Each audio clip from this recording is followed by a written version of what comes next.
Somebody ready for war. Daweezy. Lights is up. Wise man mad. They ready for war. Feeling all blacks is a trooper. Plan, plot, strategize, crucial. Gotta pick a side, no neutral. In the middle of a war as usual. Watch your back, they shoot. If your ops drop, better keep it moving. All we do is win, no losing. In the middle of a war as usual. In the middle of a war as usual. In the middle of a war as usual. Plan, plot, strategize, crucial. In the middle of a war as usual. In the middle of a war as usual. In the middle of a war as usual. If the ops drop, better keep it moving. In the middle of a war as usual.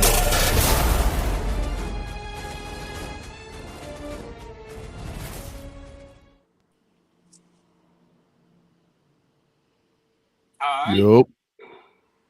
¿cómo estás? What it do, man? Like to Z be in the Well, building. En película. That's right. Because what I just said is it's a movie. You know what I mean?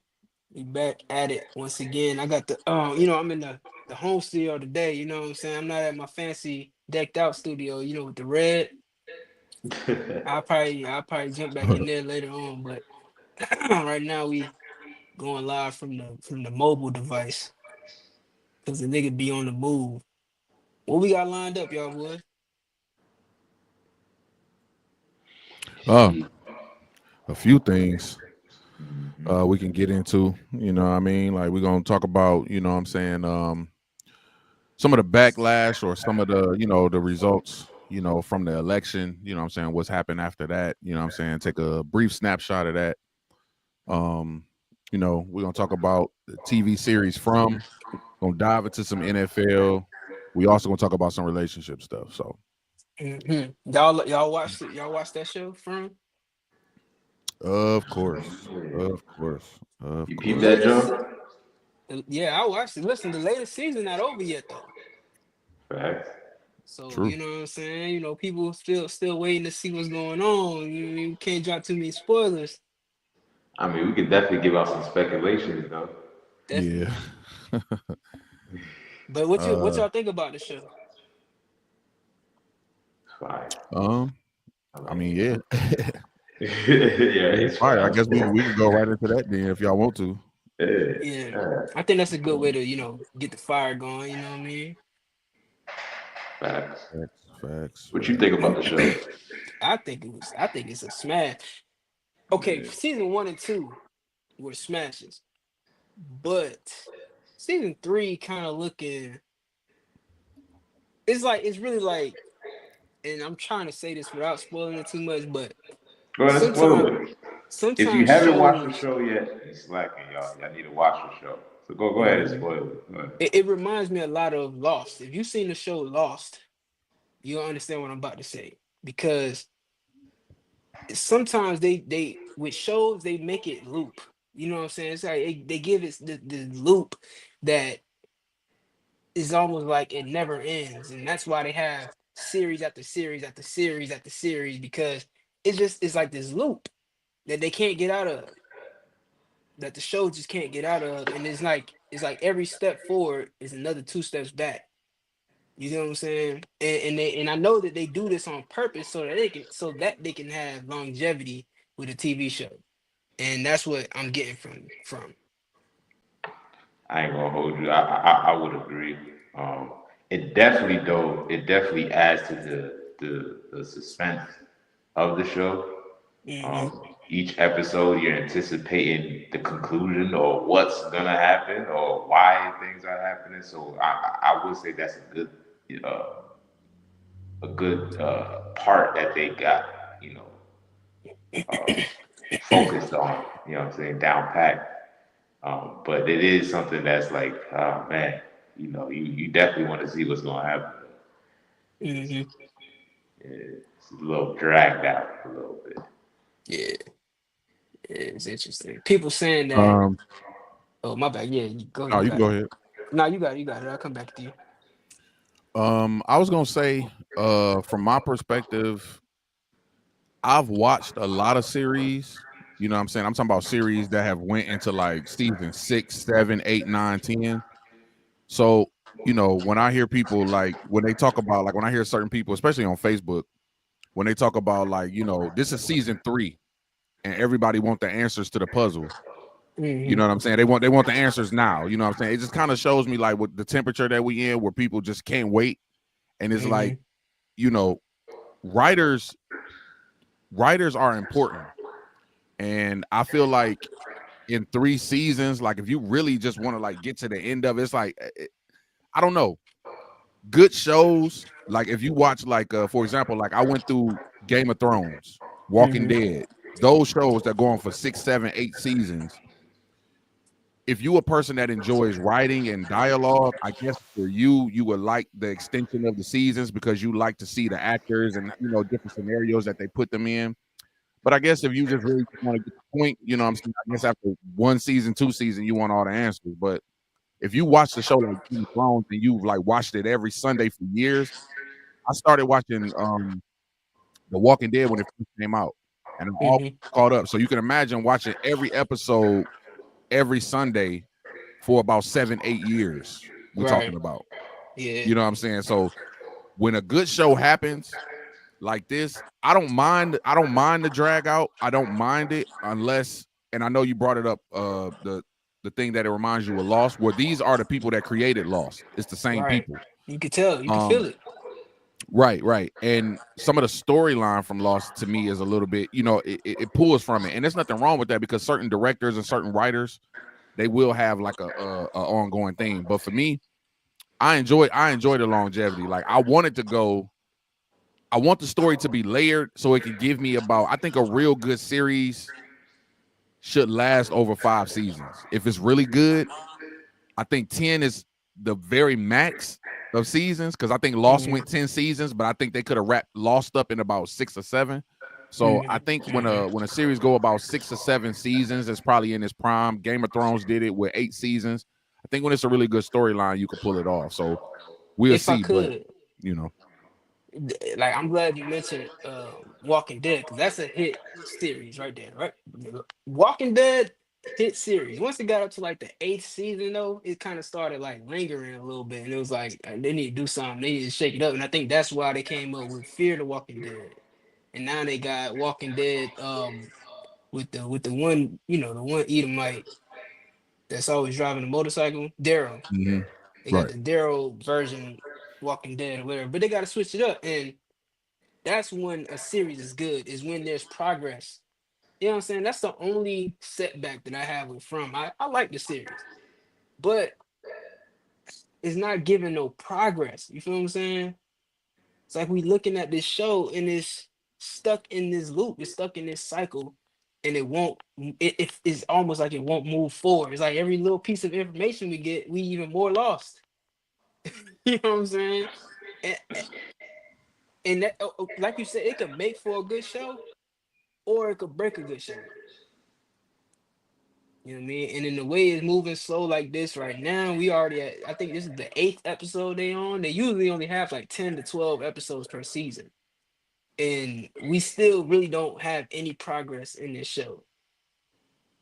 You know what I'm saying? If I could, one turning point in the show that I felt like they should have stayed on course with, you know, just opinion, but I think they should have let the lady stay out in the real world and have her figure that out. I think so too. And then have the niggas that stuck in the From world figure shit out in some way they clash together. Yes. I think that was absolutely agree. I absolutely agree. I couldn't have said it better myself. That could have went on for 10 episodes. Her living in the out world, like that could have went. They could have everybody that think out. that she dead. You know what I'm saying? Having everybody think she dead, and for a whole 10 episodes strong, she just in the other world, worrying about her family and From. Yeah. You know what I'm saying? That would have been, man. Come on, they could have smacked. Like they could have hit that one out the park. And I'm on the opposite end of that. I'm on the opposite end of that because I don't think that would have worked. I think because you know what happens, like people will look at a series, and I don't know if y'all ever experienced this, but you ever run into people that look at series and they be like, "That's not realistic. That wouldn't really happen in real life. Like nobody would really do that." That those type of people that watch series kind of irk me because, again, appreciation for the writers. I'm not talking about y'all, but I'm saying like from the comments that I read, I feel like if she would have stayed out there, like I felt like when she went, and they made a point to say, you know, when she went out there, like in real life, who was gonna believe her? Like, how long could you drag that out? Like in a real scenario, like y'all saying 10 episodes. The moment she goes to one person and say, it's a place somewhere where my family is that I don't know how to get there or where it is, you just gotta believe me. And I think the writers showed you with the ambulance people, and they showed you with how people was reacting to her, even when she called her mom, unless this, you know, is a plot to a bigger story, how people will react to that. Like, I don't think you could drag that out for 10 episodes, her being on the outside doing what exactly? Trying to explain this to people, because you can't explain it. She can't get back. She doesn't know how to get back. She got back by accident. So, I mean, 10 episodes of her out in the real world asking niggas to see their phone. She can't go home. I think she did everything she could do. She did everything she could do. Right. She don't have nowhere to live. So I don't know, you know what I'm saying? Like, I don't know what she could have did. And then if she went home, think about this. If she went home to see her mom, because I was like that too. Like, why would she call her mom and put her mom out of that under that much stress, right? But I think the reason she called her mom was to try to see if she was in the real world. Because remember, when she went into the real world, she still was seeing the boy in white. Yeah. Yeah. So we don't know if she even crossed over into the real world. We don't know if she really did. But wait. On that point, because she called her mom, and then she had a breakdown. Like when she was in the car with Victor's dad, that's when she had the breakdown. And she was like, "Oh, this is all a game. This ain't real." And then she basically called, again, spoiler alert, she basically caused the accident. And she tried to hop out of the fucking car. Excuse my language. Right. You know what I'm saying? And all that could have been avoided. So like, go ahead. I'm gonna let you go. No, my bad. I don't mean it. Is it just me, or was the accident a little too convenient? Huh? It was honestly. Is it just me? It seems to me. It seems to me like it was forced. It was like a little the too accident like. it came out of nowhere. It was like it was forced. Like they was like, all right, we just gotta send her back. Somehow, some way we gotta send her back. And that's stupid because again, like we were saying about the 10 episode thing, she convinced Victor's dad. Yeah. You know what I'm saying? She did. So she did.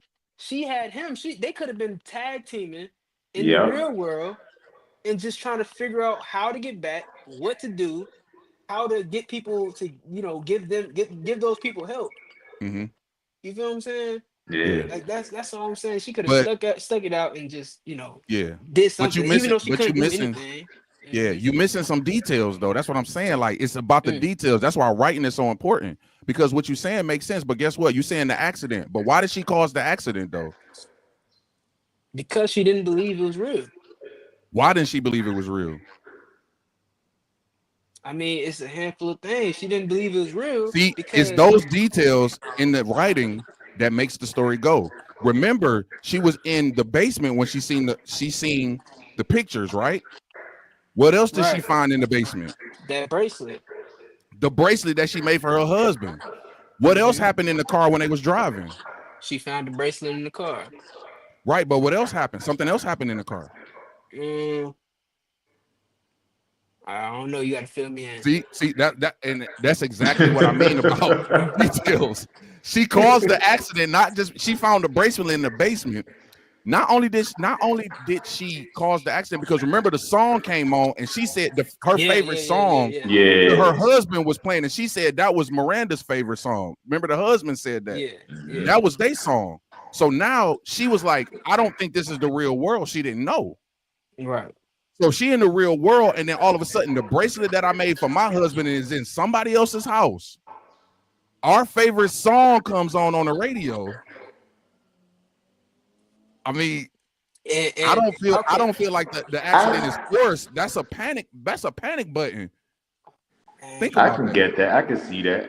I Think can, about that. but I feel like I can see that. I can definitely see how she will freak out and think that she's not in the real world because of that. Yeah. It just, I don't know. I guess, like you said, the writers probably want us to still imagine if, probably play with the idea if she did go to the tree or what the tree was like at that park.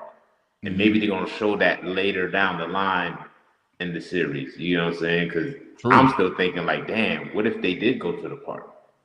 But you know what? True. I'll be upset. I'll be upset if they just like throw the whole tree thing away. Mm-hmm.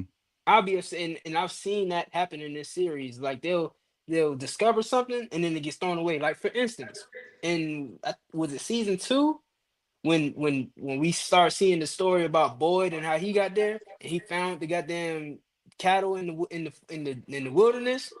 What happened to that? You know what I'm saying? Like at first it was a time where they would just go into the wilderness and just find animals just miraculously. And then in season 3, we see that they're low on food and the creatures, the creatures let the animals out to trap them. And it's like in my mind I'm thinking, okay, why didn't they just let the animals roam free? They could find more. You know what I'm saying? Like in the other season, they just went into the forest and found animals. So it's like, why was there even a point? Like they just threw the whole idea of everything that we needed provided by the woods, the forest, you know what I'm saying? What's the foreshadowing to that? Lafayette, he laughing over there. What's that? Well, because part of the going theme about the whole place is that it's changing. Okay. Remember, it never snowed there either. Yeah. Then it started snowing. Remember, Victor is measuring the trees. The trees is moving. Yeah. You feel what I'm saying? So again, it's these little details that I'm not saying what y'all saying is wrong. Everybody views it differently. Okay, but wait. My bad, not to cut you off. But even though it's changing, what happened next? They found cabbage in the woods. So it's not really changing that much because they still finding food. They didn't even think, okay, we found the animals in the woods. Maybe there's more food out there in the woods.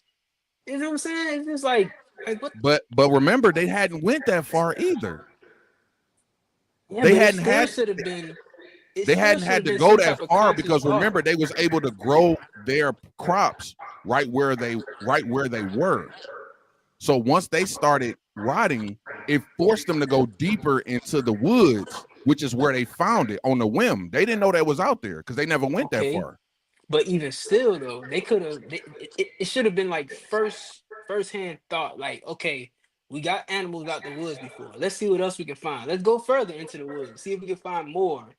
You know what I'm saying? We're gonna send teams of 2 to just. They're gonna get unalive if they do that, boy. That word is dangerous. Not they stick together and keep their talismans. But I get what you're saying. But here's the thing: if you able to, the fear was going far enough because remember, the growing fear is when they go out there. Every time they go out to the woods and they go further, it's because they're being pushed to go further. Right. So they're not going to think to go further into the woods if what they're being provided they could just get right next door. Remember, they was growing food right next to Colony House. And all of a sudden the world changed and now all of the food is rotten. So now they like, we got to go further out, and that's where they discovered the food. So I don't think that you can put 2 and 2 together and say, if it's cattle out there, it must be food. But at the same time, there was a fear of them going further into the woods because they don't know how far. Because remember, they go into like the when they go out to the woods. Remember, it's not like it's like 300 yards away. Right. They're traveling hours. They're walking out there. They hiking out there, like so much so that when they go out there, if they go out there too late, they got to stay out there because it's too long to get back. Right. So to me, I'm like, they can't go out too far. To me, it just seemed like they being pushed to go out there. So when the food went bad, they got pushed to go out there to find it, and they had never been by that river. That's not what they went out there for, though. Is that what they originally went out there for? Food? Yeah. Or did they go out there for? I thought they went out there for something different, and they just so happened to find food. They went so when the food started going down, right? Remember they was having that situation where the food was rotten. All they had was the cattle. And then the monsters released the cattle, right? And they went to save it. That whole situation happened. From that point, they kept saying that we're gonna starve. So they went out in groups to find the food, and they end up coming across the food. I think it was the Chinese dude and the father, if I'm not mistaken. I think they were the ones to find the food when they went out there. But I think they went out, but now that you say that, I think they went out there with him because he was going to try to find his wife, and they end up coming up on the food. That's what, yeah, exactly. Right, but again, they hadn't been that far though, because remember when Boyd told them to go, remember they was looking for spider webs. He said when you go out there, when you see spider webs, you know you're going the wrong way. Exactly. They never ran into spider webs. Exactly. They ran into the food, and then they came back like, look, we found this food out there, out this exactly. So exactly. So it wasn't about the food. They was going out there to find Tabitha. You get what I'm saying? They wasn't even worried about. That's what I'm saying. Like the thought didn't even come to mind. Well, there might be more food out there. Though they went out there because old boy was trying to find Tabitha. He talked to Boyd. Boyd said that just go that way. And you know what I'm saying, if you see spider webs, you're going the right way because that's where the tree is at or whatever. And I got dragged deeper into the forest. But they just so happened to see this new place and there was food there. Right. They wasn't even going out there for food. And then they had to stay the night inside the cabin. Right. But here's what I will say, going back to the fact that Tabitha came back, right? If she didn't come back, then they would have never been able to put two and two together that she was having dreams of that place. The one cat went and he seen those rocks with the red paint on it. But here's the thing. I don't think they needed her to put that together. You know what I'm saying? Like they could have figured that out. But we knew that she was having these visions when she went back to the real world. And Victor's dad was telling her how his wife was having the same type of vision she was having, so she was chosen. Now, when you talk about the music that was playing on the radio, if Victor's mom was favorite song was the same song as Tabitha's, they got the same bracelet, right? Mm-hmm. And all these similarities, they having the same visions. That gives you more intel that Tabitha and Victor's mom are, have that similarity. Like a lot of they're tied together in a way that's deeper than just the dreams they having. Like they got the same favorite song, they got the same bracelet. Like these things are tying them together. We seeing more and more how they're tied together. If she would have stayed in the real world, we would have found out more about how they're so similar. Or we could have at least. Well, we don't know yet because we don't know how the accident and how that plays into it because we don't know if she was out in the real world. These are all questions that, again, the writers are withholding because there's a bigger reveal. So we could look at it and be like, yeah, if she stayed out there, we would have found out. But it's all up to the writers. You got to go on the journey the writers take you on. Like, we could look at it and be like, they should go this way. But we got to see where the writers go. But again, to me, I feel like if she stayed out there, I mean, I don't know if y'all really meant 10 episodes, but I don't think she could have stayed out there 10 episodes. And I think it's a significance in her coming back. I think later on, we're going to look at back and we're going to be like, that's why she went out. That's why the accident happened.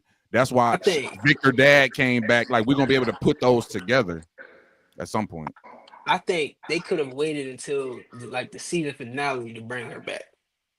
Which I think is I think we probably got 2 more episodes until the season finale. 2 more episodes. Because that's that for sure. It's 10 episode season. Well, I think every episode is about every season is 10 episodes. So we had 8. I think it's 2 more episodes, and both of the episodes I think they call Revelation 1.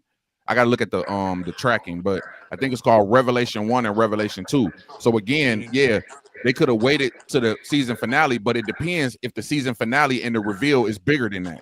See, that it looks big to us that she went and came back, but they may have a bigger reveal, like with Victor. Victor just told us that the fucking doll wasn't talking now. We didn't know that. Right. All this time, we thought that he was talking to the damn doll, but they No, like, he nah, didn't. that's not right. That's not No, he right. didn't. You know what I'm we saying? knew Like, he no, wasn't I, talking no damn dog. well, I don't see how you wouldn't think that, considering everything that you saw, and they've been showing the doll talking. Yeah. So I don't know what kind. You know what I'm saying? If you thinking like, oh, they showing the doll talking, but that ain't really. I didn't think that. I was like, okay, they showing the doll talking. It must be something with this doll, and he risked his life to go into the caves to get the doll. Yeah. Just to bring it up and be like, you know what? It wasn't the doll talking. It was the boy in white. They You know what I'm saying? leading So us down this fucking rabbit hole. that's what I'm man. saying. Like, it's gonna keep going. Like, they gonna keep stretching it out as much as they can. But all in all, I would say that I didn't watch the entirety of Lost.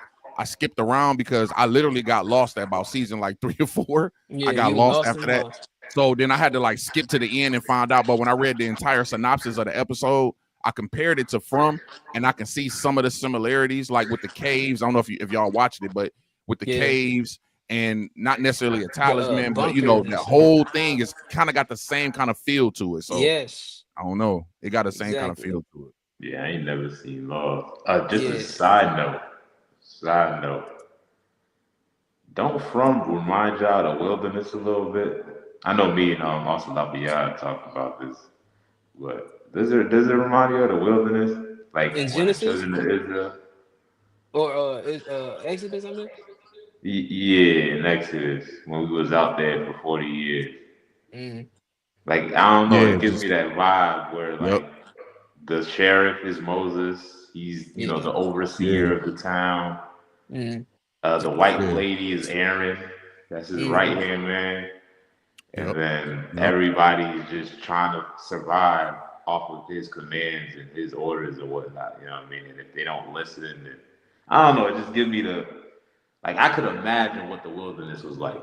Imagine just being out there in a deserted place for 40 years, not knowing what's going on, seeing fire in the sky, seeing some man go up to the mountains and lightning happen. Like, you get what I'm saying? Like, that shit must have been like, yo. Yeah. And a loop, you know, them being in a loop.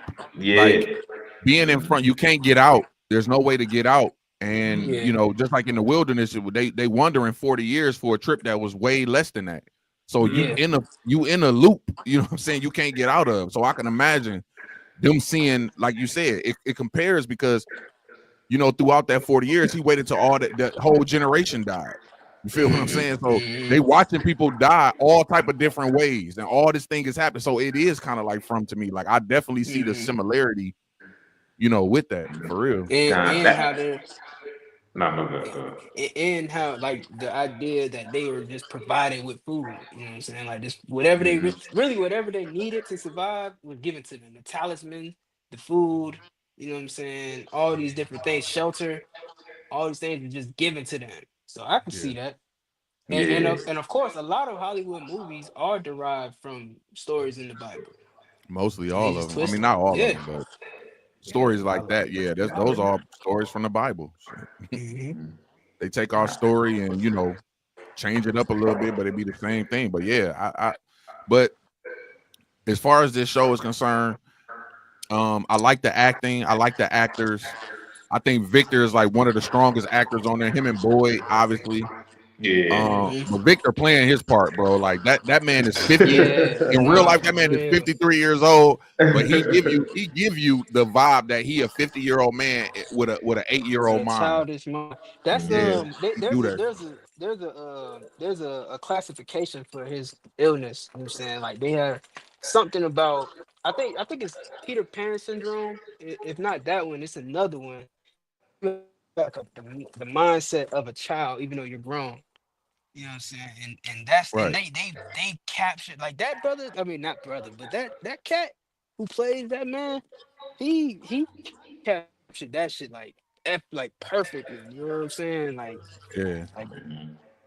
And it makes sense why he's like that, because if you go somewhere in the early developmental stages and there's no social progress, you're gonna still have the mindset of an 8-year-old. He was alone for so long, you know what I'm saying? Like he would still have that same mindset he had when his mama left. You know what I mean? So again, shout out to the writers for being able to capture that, because those are details that make it more real. You know what I'm saying? Like he was there. He wasn't like that. He was an 8-year-old and been there for 40 years. You know what I'm saying? Like he been there so long by himself.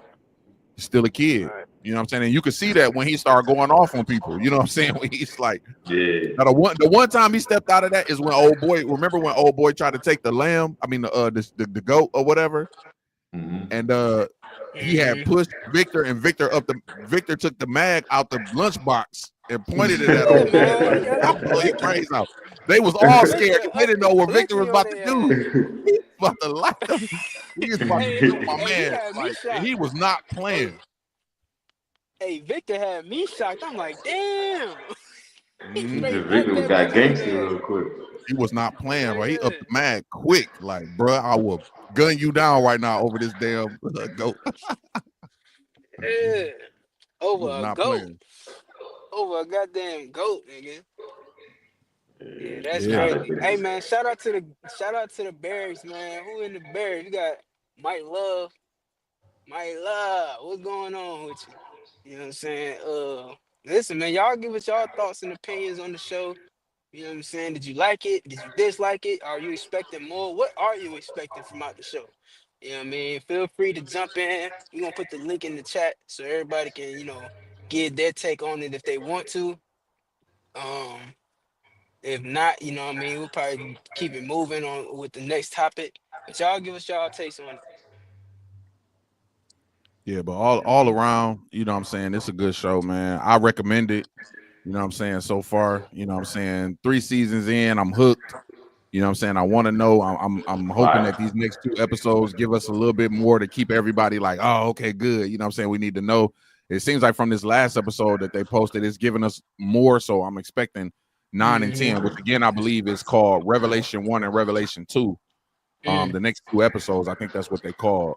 So we should be getting some more reveal on this show. Well, let's talk about Fatima then. For the crackhead? Nah, not the crackhead. Nah, she turned into a crackhead. Yeah, pretty much. Eating rotten food and shit, drinking blood. Yeah, she low key is a crackhead. Not off the nigga by some, off the little white lady by some goddamn rotten food. The white lady didn't want to help her out. That shit dope to her, bro. That's that dope. That's what they do. That's that dope. She a dope fiend. You might call her dopey. One thing I do want to say, her boyfriend or husband or whatever, his character, man, that nigga gets on my nerves. He get on my gut. Boy, son. Yeah, man. He's like mad. No, they did a good job of writing his character. I'm just saying, like, personality-wise, like if it was like a person in the real world, in real life, like he's mad oblivious to things. Like he's very like unaware, like nonchalant as fuck. Bro, nonchalant as fuck. Yeah, like he's too like come on. That's all that weed they've been smoking. It's his first girlfriend. That's the vibes he gives to me. That's his first woman. So damn. It's his first girlfriend. But also too, he in a crazy situation. But yeah, you're right though. He do kind of like he just don't. I don't know. He just don't. He ain't got that oomph in him. Like he's too nonchalant, too laid back. Like nigga, do you know where you at? Nigga, for real. Nigga. Yeah. But one of the going themes that they try to push too is that if you try to buck up against the place and try to figure it out, you're gonna drive yourself crazy. So they try to get you to adjust and kind of settle in. You know what I'm saying? Like you gotta kind of accept what's going on and kind of move with the flow. And I think he like one of those people who like really got like I think it's easier. Like if you lonely, you come in there by yourself, I think it's harder to do. But when you got like a significant other or you meet somebody there, that's them trying to like settle in and you know what I'm saying, make it like it's regular. You know what I'm saying? That's why Fatima, and I hate calling her that because black people say Fatima. That's why I wish they would just name her Fatima because I hate saying Fatima. I know that's their name and their culture, but Yeah. I'm gonna call her Fatima. Carmela's daughter. Yeah. I hate saying Fatima, so I'm gonna call her Fatima, like black people say. Fatima, nigga. Fatima. Yeah, but you know what's fucking crazy? This nigga Boyd. Now remember, think back in like season 1. You know what I'm saying? Boyd damn near dragged the old boy out his house for leaving his wife and kids at home and letting them get attacked by the monsters, right? Because he was wanted to go to the bar. True. All he did was leave the house and go get a drink. And he threw his ass in Mm-hmm. the motherfucking in that little wooden box. I forgot what the box or whatever. Yeah. But he trying to protect Fatima. Like, and this bitch killed somebody. Yeah, I mean, he got because that's his son's rib. You get what I'm saying? So he's like, Yeah, he playing favorites. But I feel like you kind of Favorites, downplaying it though. You saying that he dragged him in there because Okay. he left his family. Yeah, But what else did he the do nigga, though? the nigga went to the bar. Yeah. got his Man, family come on, killed. man. No, but remember it was another Yeah, but detail though. What else didn't he do though? okay, let me think. Let me think back. I remember dude went to. He I got remember he drunk, went to I the bar. remember. Yeah, he Yeah. went to the bar. He got drunk, Right. and Oh, he then left the doors open. Oh, no, windows. the My little bad. girl. No, the little girl opened the window. Okay, the Right. little girl. But what was the rule? What was the rule? To board up That's the the part you windows. missing. The windows are supposed to be nailed down, and he did not do it. Okay. Had that window been nailed down, his family would still be alive. So it was negligence on his part and carelessness. Okay. So his Well, ass should have went in that box. He should have went in What there. about the white girl? What about the white girl, Sarah? That's her name, right? Sarah. That got her. That killed her brother. Yeah. And got the Chinese boy dad killed. Right. You know what I'm saying? She didn't get sent to the box. Like, why she though? literally off their ass. She had intel. Why though? She had good intel. That's what I'm saying. Yeah, that was the reason why he didn't kill her, because she was actually communicating with them niggas. They was communicating through her. So that's a tough decision to make. Oh, but what help is that now? Look, we in season 3. What has she done since then? A lot. Do you remember when they went to the place and she start having the little situation? She's giving them intel. Yeah, but okay. All right. So that was all she was good for. Because after that, it was like it never happened. You say what? Like I'm saying, like after that, after she gave that intel, it was like it never happened. Well, she went into the tent. She went into the tent with Victor, the fort with Victor, because she's the scariest person in that bitch. So right. Said that. That's it. She the scariest person in there. Wow. Yeah. And she didn't even help. She couldn't even help Victor. But what I'm saying is, I could see why Boyd wouldn't kill her, because at that point, remember, they hadn't had no communication through anybody. Yeah.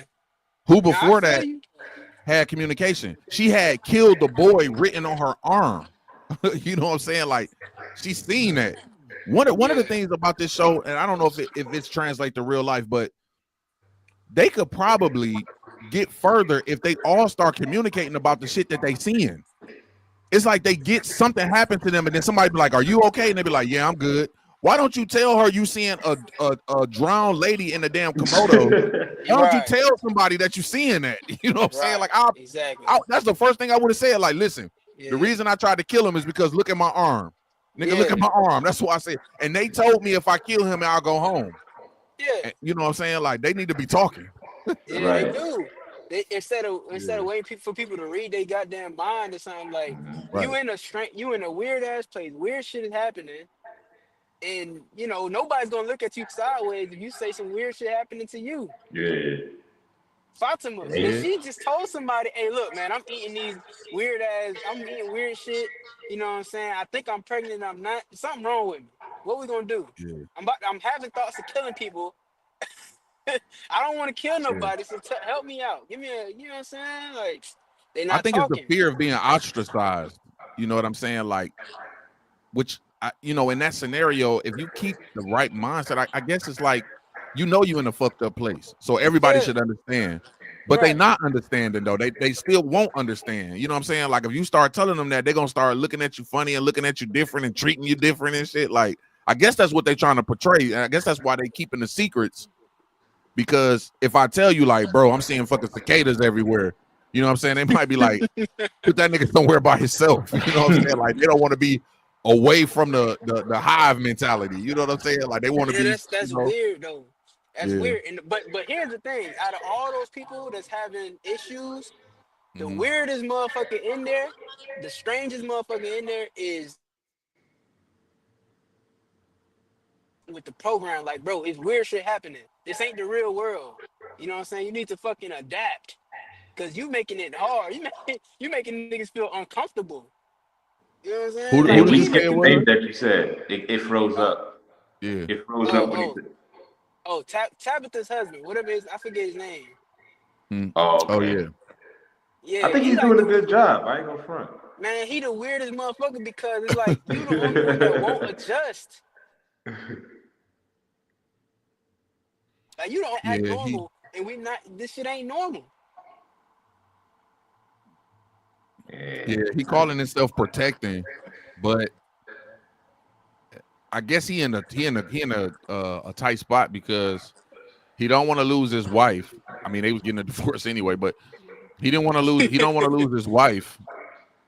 Yeah, it is weird. Like sometimes he do get on my nerve. He do get on my nerves sometimes because like even when he approached Jade and he like in there like, yeah, you dragged my wife and family, and Jade had to set him straight. Like, nigga, I didn't drag them out here. She came here to me. You know what I'm saying? Like, what's wrong with you? Like, his daughter is annoying though. I ain't gonna front. His daughter annoying as hell. She need to watch She's her goddamn annoying, mouth. bro. She just got something to complain about. Like, bitch, you see where we at? Nigga, what the fuck you complaining for? But she just like, but that's the thing. That's why they probably the two best actors because they act like each other. They don't even see it. They exactly alike. They just don't see it. She's smoking weed now too. Yeah, she found that she ape. been It's smoking over, weed, bro. Yeah. But hey, I tell you what, his son too, the little boy, he annoying as hell too. Like, why you don't sit his ass down somewhere? Yeah, the whole family's fucking families. Yeah, since they came in town, it's been different. It's a significance with them coming in town too, because Victor said the last time 2 cars showed up, and they was like one of the 2 cars. So, Right. I've been seeing a lot of theories online about reincarnation. I'm trying to see where it would fit at, but I hope they don't go down that path. If they do, they're gonna have to explain that a whole lot. But And they got 2 I've episodes to heard do that. it this season. If they gonna do it this season, they gonna have to do it in 2 episodes. That ain't gonna happen. Nah, and I did check the from list. So season 3 episode 9, obviously season 3 episode 8 is the latest one. It's called Thresholds. Obviously Ethan told us what the threshold part was in the story. I think we also need to pay attention to him with these stories that he was they emphasized and highlighted that she used to tell him stories, and so when she was talking to him, she was like, what would your story be like? And he was telling her what a threshold was. Season 3 episode 9 is titled Revelations chapter 1. Season 3 episode 10 is titled Revelations chapter 2. So Year of Revelations, nigga. Year of Revelation is going down. It's going down. They about to reveal Christ. Let me ask this. If a global catastrophe were to hit, how do you think people will respond? Like, as far as when it comes to survival, how prepared are you and you think others are in making sure that you survive? Because imagine, think about it, they on their own. They ain't got no government, they ain't got no assistance. They're trying to figure it out themselves. You know what I'm saying? And imagine in our world, in reality, where something major happens. You know what I mean? How prepared are you? I don't know if it's just me or you started buzzing a little bit. Yeah, I don't know if it's just me or not, but yeah, it sounded like he was. And then now I'm hearing the feedback. Yeah, it's weird. But I don't know if you want to answer the question first, but I got an answer too. You can go ahead. I don't think people are ready to. I don't think people are ready for that. You know what I'm saying? I just don't. I know it's a lot of like doomsday preppers and stuff, but for the majority, even the doomsday preppers, it's kind of like they like last time there was even a whim of something catastrophic happening. Niggas rushed into the damn store and bought toilet paper. You know what I'm saying? Like they did this during COVID too. During COVID, they rushed in and bought a bunch, bought all the toilet paper, and then with this last little scare, you know what I'm saying? When they was talking about when they had the when the truck drivers were shutting down. Can y'all hear me? Yeah. Okay, yeah. When the truck drivers were striking, you know what I'm saying? They wasn't shipping imports anymore. You know what I'm saying? Everybody ran and bought domestic toilet paper. You know what I'm saying? Like toilet paper is made in house, and they rushed and grabbed all the toilet paper off the shelves for what? You know what I'm saying? So even like doomsday preppers, they not even ready. Nobody's ready. You know what I'm saying? The only way you're gonna be ready is if you're ready for years of Revolution. No, I'm playing. basically, I'm yeah. playing. I'm Nah, playing. real talk. If you Nah, if go you're not ahead. ready for if you're not ready for a revolution, which I'm gonna quote Austin the Shock on this one. Austin 5,000. You know what I'm saying? West Palm Beach, Florida. He says there's a revelation. I mean, not a revelation. There's a resolution. What's it called? Goddamn, what was the word you just said? Revolution. Revolution. There's a revolution that's about to happen, and what happens during a revolution? Things revolve. What was at the top goes to the bottom. What was at the bottom goes to the top. If if you at the bottom and you're not ready to be at the top, you won't make it. And if you at the top and you're not ready to be at the bottom, you won't make it. It's So heavy. no, y'all, nobody's gonna make it. That's heavy.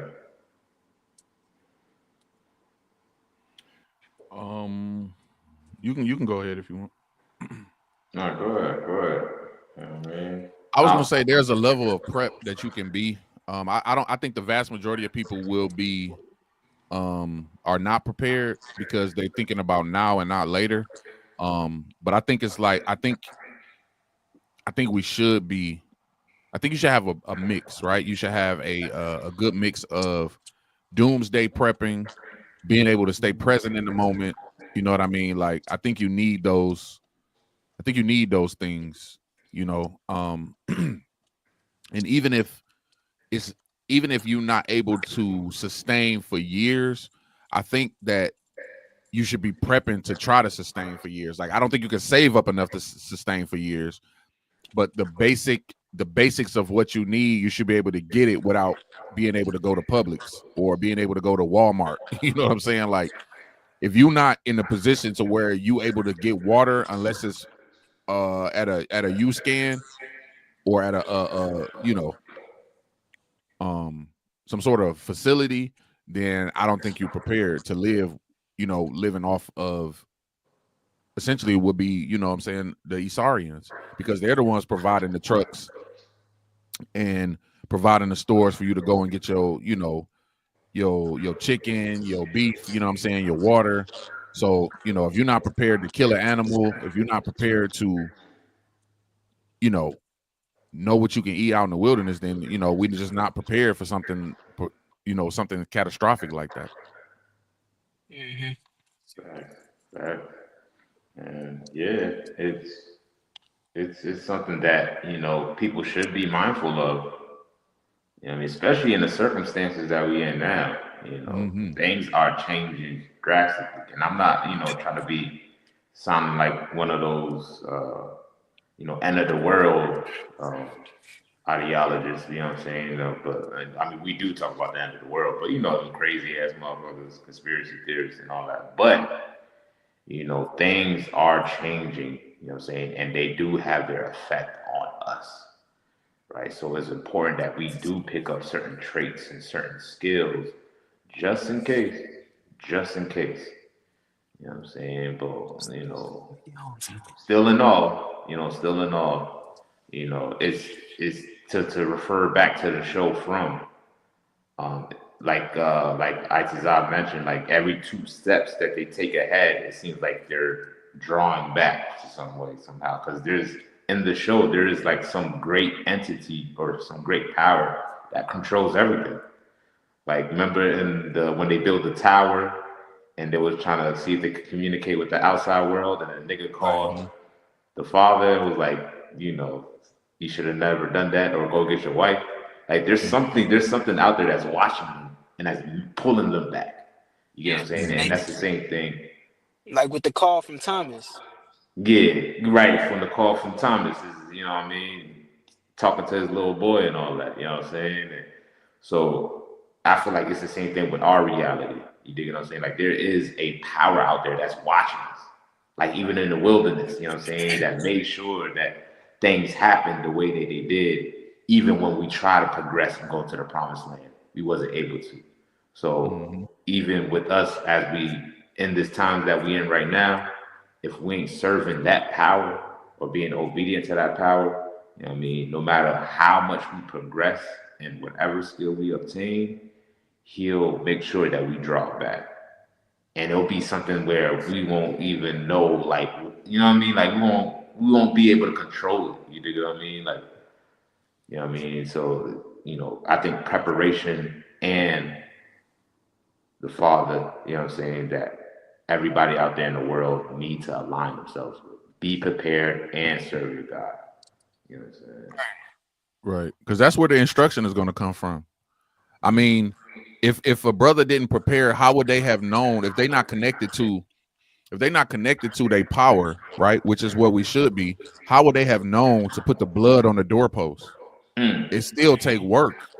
Somebody facts. got to be listening and ahead of the time to say, we're gonna put this blood on the doorpost because this is what the instruction was to do. So that required work. So, you know, we have to like be on that scenario where we preparing for the worst, and then at that moment, you know what I'm saying, if anything changes, that's where you say, okay, we got to rely on the power to get us through this scenario, but we've prepared all we can and now it's out of our hands. You know, it's like doing as much as you can humanly possible, and then from that point, once you do what you can as much as you can humanly possible, then supernaturally everything else has to take over. The Most High got to take over at that point. You know what I'm saying? But if you don't prepare as much as you can humanly possible, then what does the Most High have to work with? Facts. That's my thing about doomsday prepping and just being prepared to be in a situation where catastrophe hit. There's so many things, you know, preparation, you know what I'm saying, and then we not skipping over it, but brotherhood. Regardless of how many supplies that you have, if y'all niggas gonna fight and kill each other over it, it doesn't matter. All y'all niggas gonna be dead, and the Isarians gonna come and take all your rations. You know what I'm saying? Because they working together while y'all fighting. You know what I'm saying? Yo, Hey, look, my bad. No, you no, want to say something no, like this? I'm sorry, but you know what I'm Nah, go saying? ahead. Like I don't know how much, the viewers, what I'm saying? I know it's a lot of our viewers, subscribe to ISUBK and so they understand the Bible, but if you out there, you don't understand the Bible, you don't subscribe to the Bible the way we do, you know what I mean? You wouldn't understand how those same Israelites didn't prepare at all. Like what Lapayard talking about putting the blood on the doorpost and all that stuff, that all that shit was last minute. It was a last minute ditch effort to, what I'm saying, to do what the Lord wanted us to do. And it's the whole reason, like people think that it's so spooky and mystified why the Israelites eat unleavened bread. Like it was, what I'm saying, like a voice came down from heaven saying, eat unleavened bread. No, they were trying to make leavened bread, but didn't have time to do it. So it was a lot of last minute shit. It was no prepping. You know what I'm saying? I don't know if you kind of made that point already, Lapayard, but there was no prepping at that time. So, you know what I'm saying? To go with what you're saying, like, You know what I'm saying? If you ain't got the spirit of the Most High with you, you already unprepared. No matter no amount of preparing, no amount of doomsday prepping or whatever type of prepping you're doing is going to really get you prepared, because just like what happened in the wilderness, just like what happened with Moses and the Israelites, there was no prepping. There was do what the Lord says. You know what I'm saying? The Lord says, listen to Moses. Listen to Moses. Do what Moses say. Whatever Moses says, do it. You know what I'm saying? Moses made goddamn water through the power of the Most High. Moses cracked open a rock and made water fall out that bit, just to keep the children of Israel, you know, hydrated. Made manna fall out the sky. The Lord provided manna from out the sky when they was tired of unleavened bread. You get what I'm saying? So no amount of you need to get prepared spiritually rather than just physically, rather than just getting Pampers and diapers and what's it called, maxi pad or wipes. You know what I'm saying? Toilet paper, water, all that stuff. Yes, necessary, but secondary to being prepared spiritually. Which is again why I said, if you're not ready to go from the top to the go from the bottom to the top and the top to the bottom, then you're not ready either. And I just want to add, as far as like when it comes to preparation, you can get as much items as you want. I think the most important part of preparation is having skill sets. You know what I'm saying? Like certain, like even in the wilderness, when Moses purified water, right? It said that he took burning wood and purified water with it. Right? That's coal, right? He made coal and purified water, and he had that skill set in order to take care of the children of Israel. I think it's important to have certain skills to know how to purify water, know how to make fire out of scratch, and all of that stuff. Now, you can buy 100 toilet papers, buy 100 guns, but you don't have those skills, you're dumb. You're stupid. You know what I'm saying? Like, it's best to gain skills, you know what I'm saying? And, you know, the items will come with those skills. Right. But to add, as far as like with the brotherhood too, even in the wilderness, you know what I mean? Like, when a nigga is hungry and his stomach is rumbling, he is liable to do anything for his own survival, regardless of what's in his mind or what he believes or his spirit tells him to do. You know what I'm saying? When his stomach growls enough, you know what I'm saying, eventually it takes control over his whole body if you don't have the right discipline. You dig what I'm saying? So brotherhood is very, very important.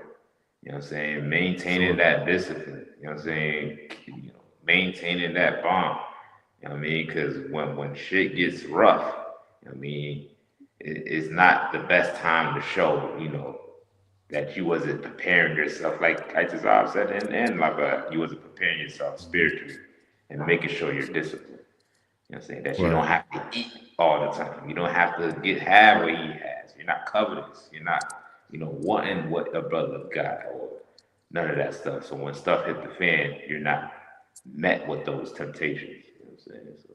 Right. And another thing on the brotherhood side, General Muhammad always make this point clear, especially during Passover time. I mean, he pushes this all the time when we talk about brotherhood. But kindness, it's one thing for us to have preparation, have, you know, items and things like that. But if we in the wilderness and I can't talk to a brother without a brother snapping off or getting an attitude, we're gonna have a problem. We're gonna have a real problem out there in the wilderness. You understand? It don't matter how many damn pieces of bread we got, because this brother don't know how to talk to another brother.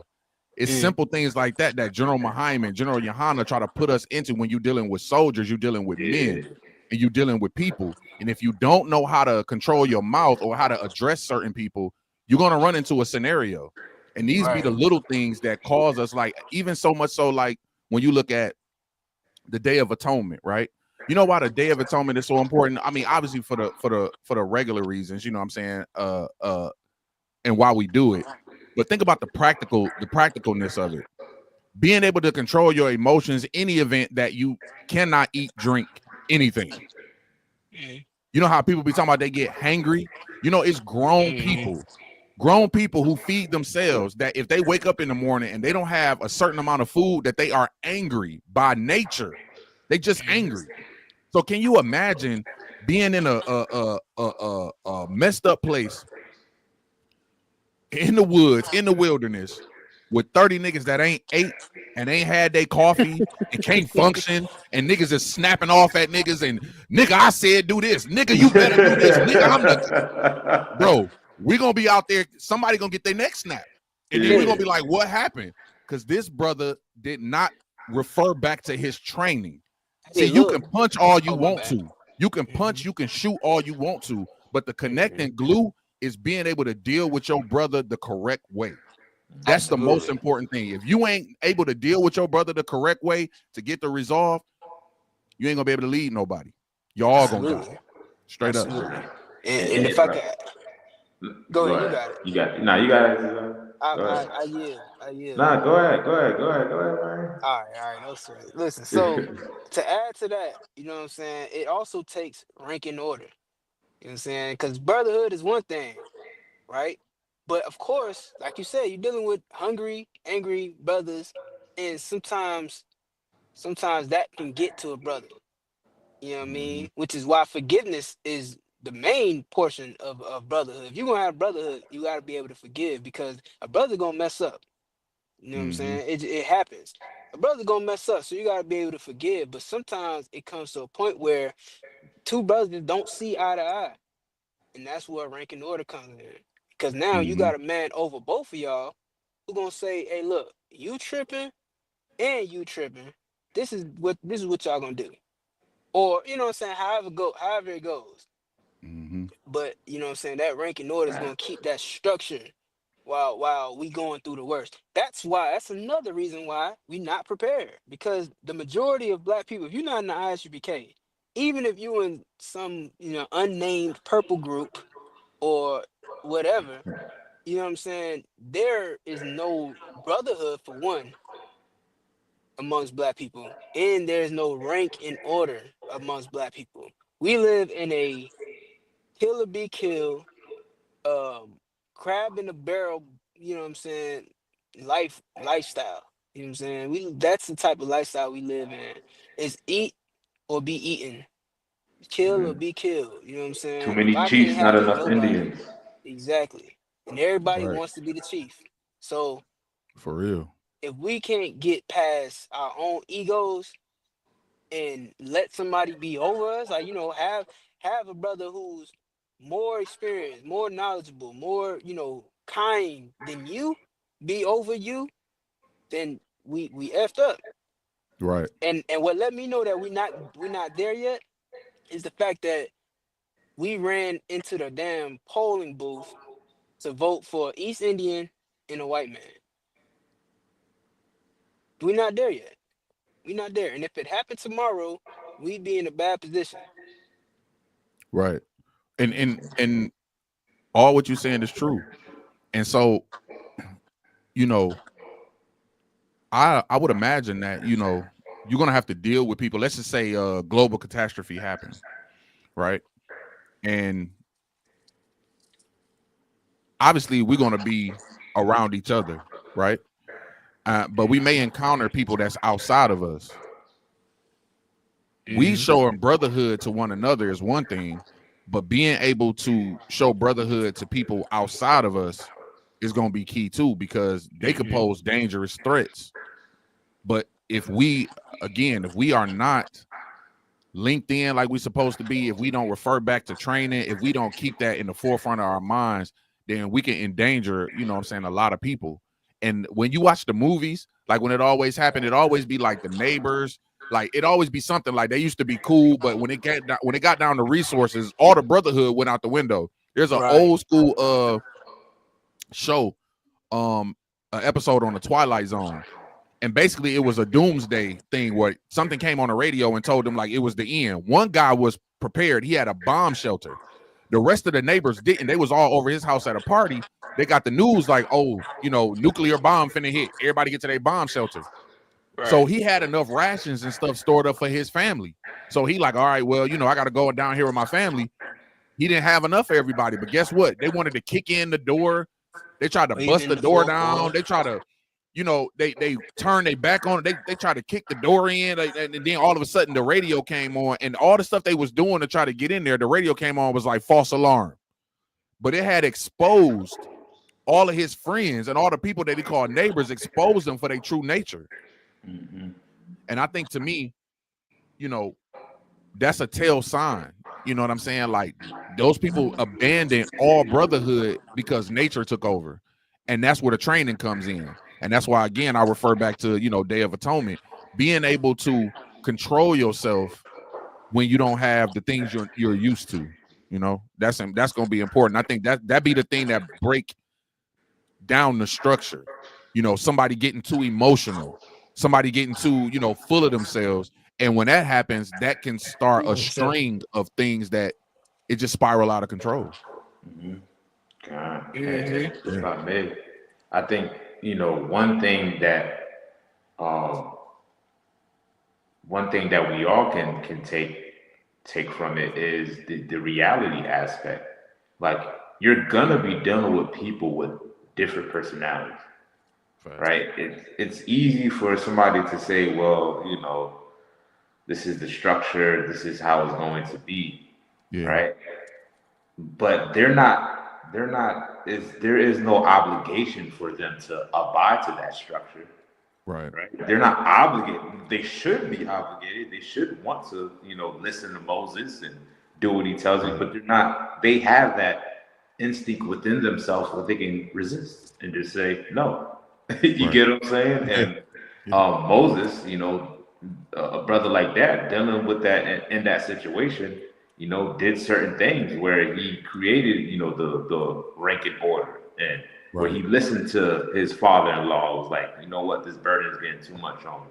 Where he, because of the hardness of their hearts, suffered them to divorce. You get what I'm saying? Like, he had to deal with people personalities, deal with situations, and made those tough decisions in order to, bring about peace among them. You know what I'm saying?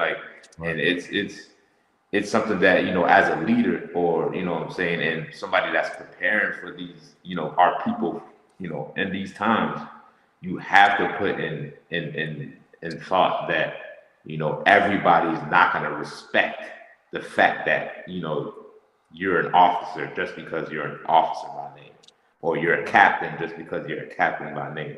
You dig what I'm saying? Is because of your character.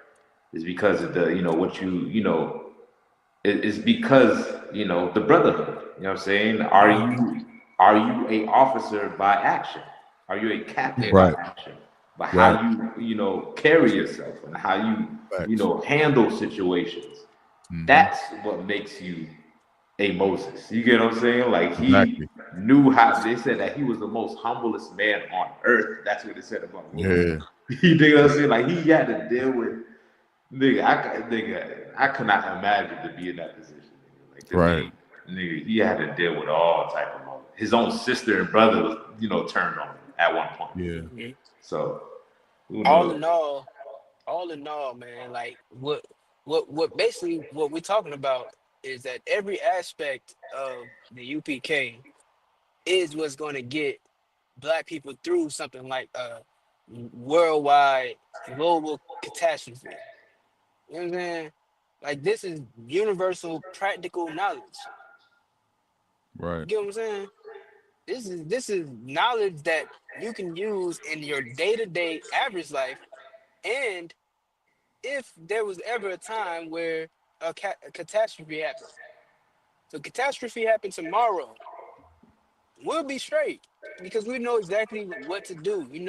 Like, I'll give you an example. We was out there during the Passover this year, right? In April, and you know what I'm saying? Like, the lights went out at the hotel that the brothers was staying in. And when the lights went out, brothers went straight into rescue mode.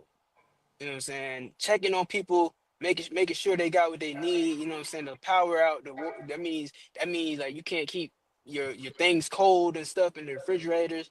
You know what I'm saying? Whatever the case is. You know what I mean? We were going door to door, making sure everybody was cool, passing out water, you know what I'm saying, to make sure that everybody was good to go. You know what I'm saying? Nobody was struggling. And the hotel didn't even know what to do. Like they just like, oh damn, we thought if anything, we thought y'all niggas was gonna riot in this bitch. You know what I'm saying? Lights go out and the nigga paying for a hotel. We thought y'all niggas gonna riot up in this bitch, but of course, the men of the Lord, you know what I'm saying, handled their business just like any other time because it's practical for us. It's like, okay, lights go out, boom, this is what we're gonna do. We're gonna make sure everybody's straight. We're gonna pass out some waters, you know what I'm saying, see if anybody need anything, they need flashlights, whatever the case may be. You know what I mean? And that's how we do it. And it's like that in any scenario. So if a catastrophe happens, and you know what I'm saying, you need to find a UPK ASAP. Find the nearest school and find the nigga that's in charge and be like, hey man, look, what's up? What can I do? You know what I mean? Yep. Right. Oh, for sure. I tell Yeah, you man. this much. Now that the election is over, and you know what I'm saying.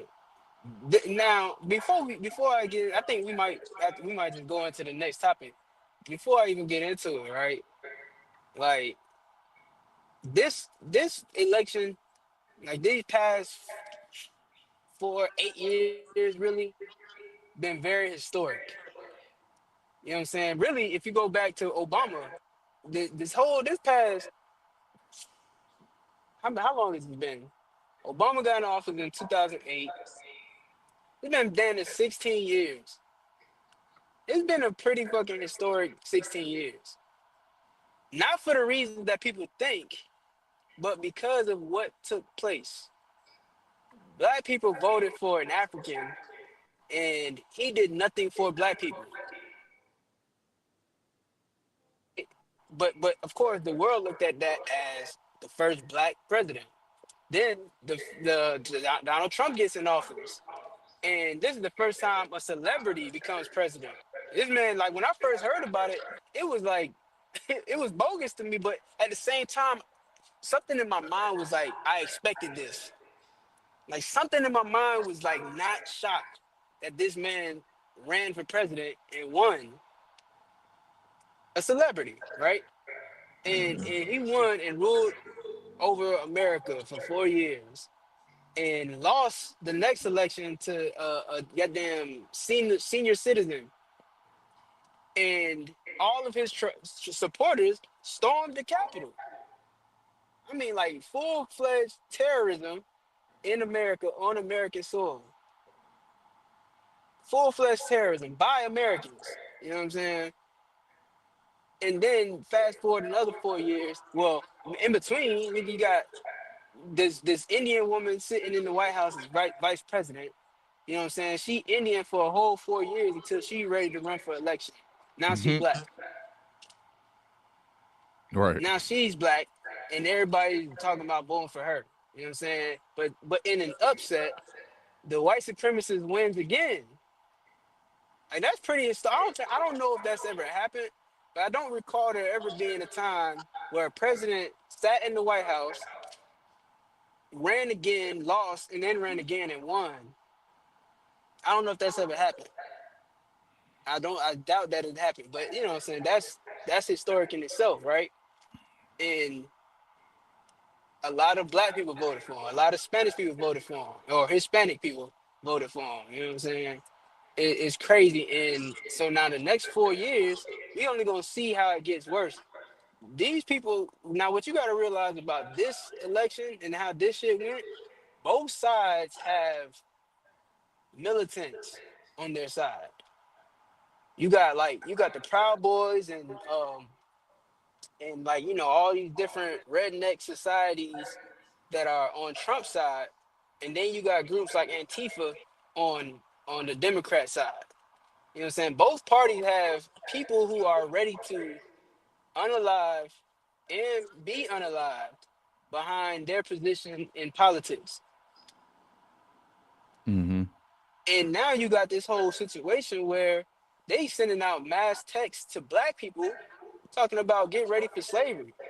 And this is going to be your checkpoint, you know what I'm saying, to check in for slavery. All this talk about, Yeah, that's you know what I why I mean? seen that Like joke. that's crazy. That's unheard of. You know what I mean? But it's not to be unexpected. To expect to see Right. this. Like now, this is the perfect time for black people to wake up again. You know what I mean? 4 years ago, before Biden got in office, this is the same type of vibe that black people were getting before Biden got in office. And then when Biden got elected, niggas went to sleep. Just like Commander Hunter prophesied was gonna happen. He said that if Donald Trump gets elected, we got 4 more years of hardcore oppression. If Biden gets elected, then we got 4 years of uh black people being lullabied to sleep. You know what I'm saying? 4 years of just niggas sleeping. You know what I mean? And that's what happened. And now it's like niggas are back waking up. And I seen a post on Twitter where some Democrat or yeah, I think it was the Democrat, some Democrat person posted a status saying, we gotta remember what happened to the slaves. Like now, now it's time to remember what happened to the slaves. For 4 years, nobody gave a fuck what happened to the slaves. Excuse my language. But now, since Donald Trump is back in office, the Democrats walked out, and the Republicans are back in charge. Now it's time to remember slavery again. You get what I'm saying? Mm-hmm. So for the next 4 years, man, the ISUPK got a whole foothold in Black America because nobody's gonna argue with us who the devil is for 4 more years.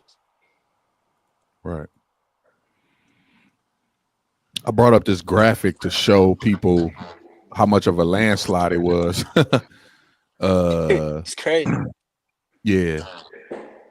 She did all that, had Beyonce, Meg Thee Stallion, all of that, and this is what the result was.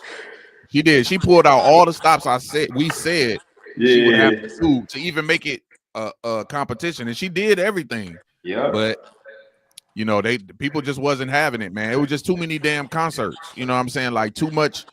It's like this how you know she not black, because she doing things that white people would do to try to convince us. Hey, I want your vote. Here's Beyonce to tell you to vote for me. Here you go. You know what I'm saying? Like, here's Beyonce and her, you know what I'm saying? And Like, Destiny's like Child.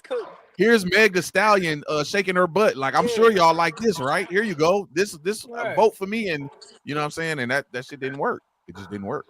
Mhm. Right. Like she couldn't cook one pot of collard greens and put some hot sauce in it. She had to make a bathtub full of collard greens. Like, I'm super black. Nigga, no. Sit down. Yeah, crazy. Black And the part I wanted to point out about this graphic, though. Yeah, the point I wanted to point out about this graphic, though, is that I don't know if y'all can see this, but do you see how many votes it takes for the president to win? Yes. 270. 270? It's more than 270 niggas in Florida. Facts. Exactly. I'm breaking it down just so y'all can understand. Like, it ain't. For some reason, niggas think like they casting a vote and they saying she got a million billion votes and he got a billion gajillion votes, so he's the winner based on the people. Bruh, no, it don't work. That's electoral, right? The electoral college. Listen, let me show you this. This is crazy. I'm gonna show you this. This is about. I'm gonna go to this part right here. This is about what the electoral college is, and this is going to literally say it. I don't know if y'all can see this. I got the document pulled up right here. It says, if the electors vote for president, why should I vote in the general election? Right. This is a document about the electoral college. It says, during the general election, your vote helps determine your state's electors. When you vote for a presidential candidate, you aren't actually voting for a president. Damn. It say it. You aren't actually voting for president. When you vote, you are telling your state which candidate you want your state to vote for at the meeting of electors. So again, it takes 270 votes of the electors for the president to win. if you look at the election right here, right? I'm gonna share this tab back. When you hover over each state, it tells you what state and how many electors they have. So if I go here for Montana, they have 4 electoral votes. So 4 people, 4 electoral votes. Nebraska has 5. And this is why it's so important for the president to win the bigger states. Some of the states have more electoral votes than others, like Florida, 30 electoral votes. So this is why they go to certain places to try to sway the electoral people to vote for them. See, the people, they let y'all vote and say, hey, Florida, this is who we want y'all to vote for. But all in all, it is based on the people that we set up in Florida to be the electoral college in Florida. So he's trying to convince these 30 people to vote for him. So yeah, they got the little number under here that says 75,487,000. But realistically, it boils down to, did these 30 people, out of these 30 people, did all of them, how many voted for Trump, how many voted for Kamala? If it's more for Trump, he wins the state. That's how it goes. Simple as that. So that's their own document that says when you're voting, you're not actually voting for president. You're just voting for people. Supposedly, you're trying to sway the people that your vote is supposed to, which they call the popular vote, is really supposed to be a sway to the electoral people. So it's always somebody. So the electoral college is supposed to go and look at everything. The 30 people in Florida go, and then they look at your votes and say, well, most of the people want us to vote for Kamala, but we don't like Kamala and we don't like this, so we're going to vote for Trump. So on the ground level, you don't know, because y'all don't want to talk about it. You don't know how many people really voted for Trump. You don't know how many people really voted for Kamala, because if those 30 people that have the electoral votes, if they didn't vote for her, it doesn't matter. It doesn't matter. That's just what it is. I just thought I'd show y'all that for our viewers, so you understand that, you know, when we say voting, your vote don't count. Nah, man, your vote is just to try to help sway 30 people who more than likely probably have more money than you, because they're never going to let the poor decide what happens for the rich. So you can forget that. Why would they let poor people decide what rich people do with their money? Come on, man. Come on, it's not happening. They just broke the whole thing down for them. You know what I mean? For the people. Come on, man. Yeah, that's what it is. They're showing you right here. It's in front of everybody. Like, we ain't just talking. We ain't just saying it. Look at this, Michigan. 15 electoral votes. 15. He just needs 15 of those. Those are people. Now, the document does go and say how they select the electoral people, but I don't remember the last time I heard somebody say, hey, who y'all want to be the electoral people? But I guarantee you I guarantee you this. The electoral people are people with money and influence. That's the only way they will put that type of responsibility for somebody to be the spokesperson for the United States for people with money and influence. These are going to be the people that run the corporations. That's why the numbers fluctuate. That's why you got 30 one way, you got 4 in one state, because those 4 people probably control the gross national product in that state. They probably control all of that. You know what I'm saying? Like, they probably control that. So if they control, they the ones that's making the vote. You at the bottom, being poor, wasting your time, they give you a little sticker and send you on your way. Hey, you guys, I voted. I wasted my time. If you voted for either Trump or Kamala, congratulations, you played yourself. So, yeah. You a sucker out here. That's crazy. You know what I mean? And these are people that are not in public display. You know what I mean? They're not public figures. Right. Or at least we don't know of, you know what I mean? Nah. Like, but yet they run shit. They run it. God. Because they got the money. Look at this. When I hover over all of these, you will see, like, the states. That's why they travel to these states during their presidential campaign. Mm-hmm. They're gonna go to you know, places where they feel like they can have the influence. You know what I'm saying? New Mexico got 5 electoral votes. You know what I'm saying? Like, Texas got 40. Florida got, that's why this is a big state to go to, because you need that. And again, they show you here 270 to win. It was 226 to 312. He needed 270 to win, and he got that. So yeah, there's your presidential election in a nutshell. She out of there. She gone now. Now, like Azaz said, you got 4 more years of Trump now. Yeah. You know what I mean? And for everybody that's out there that's afraid of these text messages, afraid of, what the outcome may be. Now, things are going to be interesting. I would love to see how things are going to play out, but things have been as bad as they always have been in America for Blacks, Hispanics, and Native Indians. You know what I'm saying? Like, how much more do we need to see for us to realize, like, this place is not for us? Facts. You know what I'm saying? Like, we've been through slavery, Jim Crow, you know what I'm saying? The redlining. Like, we've been through all these things in America, and this is something that we don't experience. I mean, we are byproducts of it, but we don't, personally experience these things in today's time.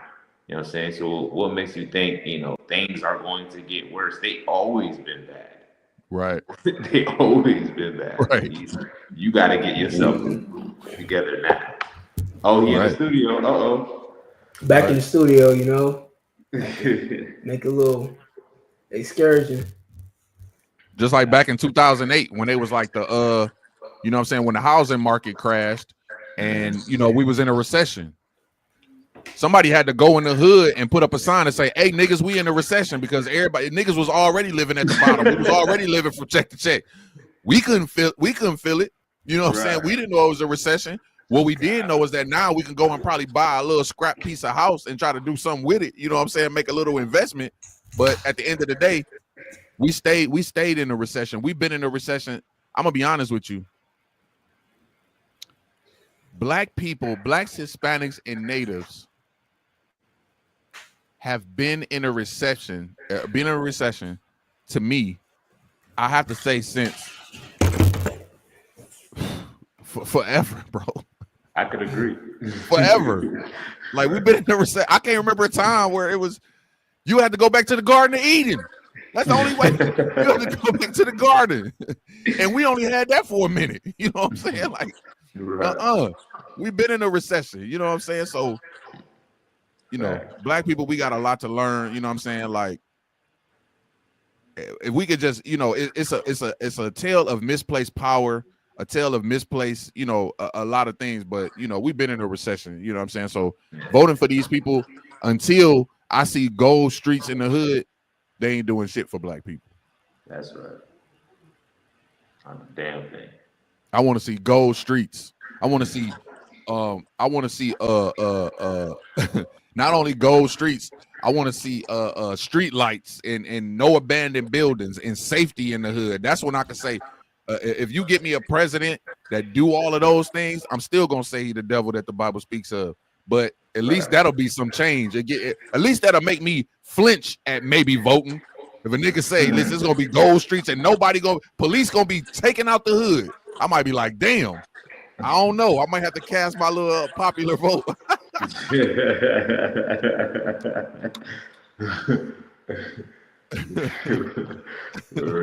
Nah, I feel you, man. I'm running for president in the next 4 years. I'm gonna let y'all know that shit, bro.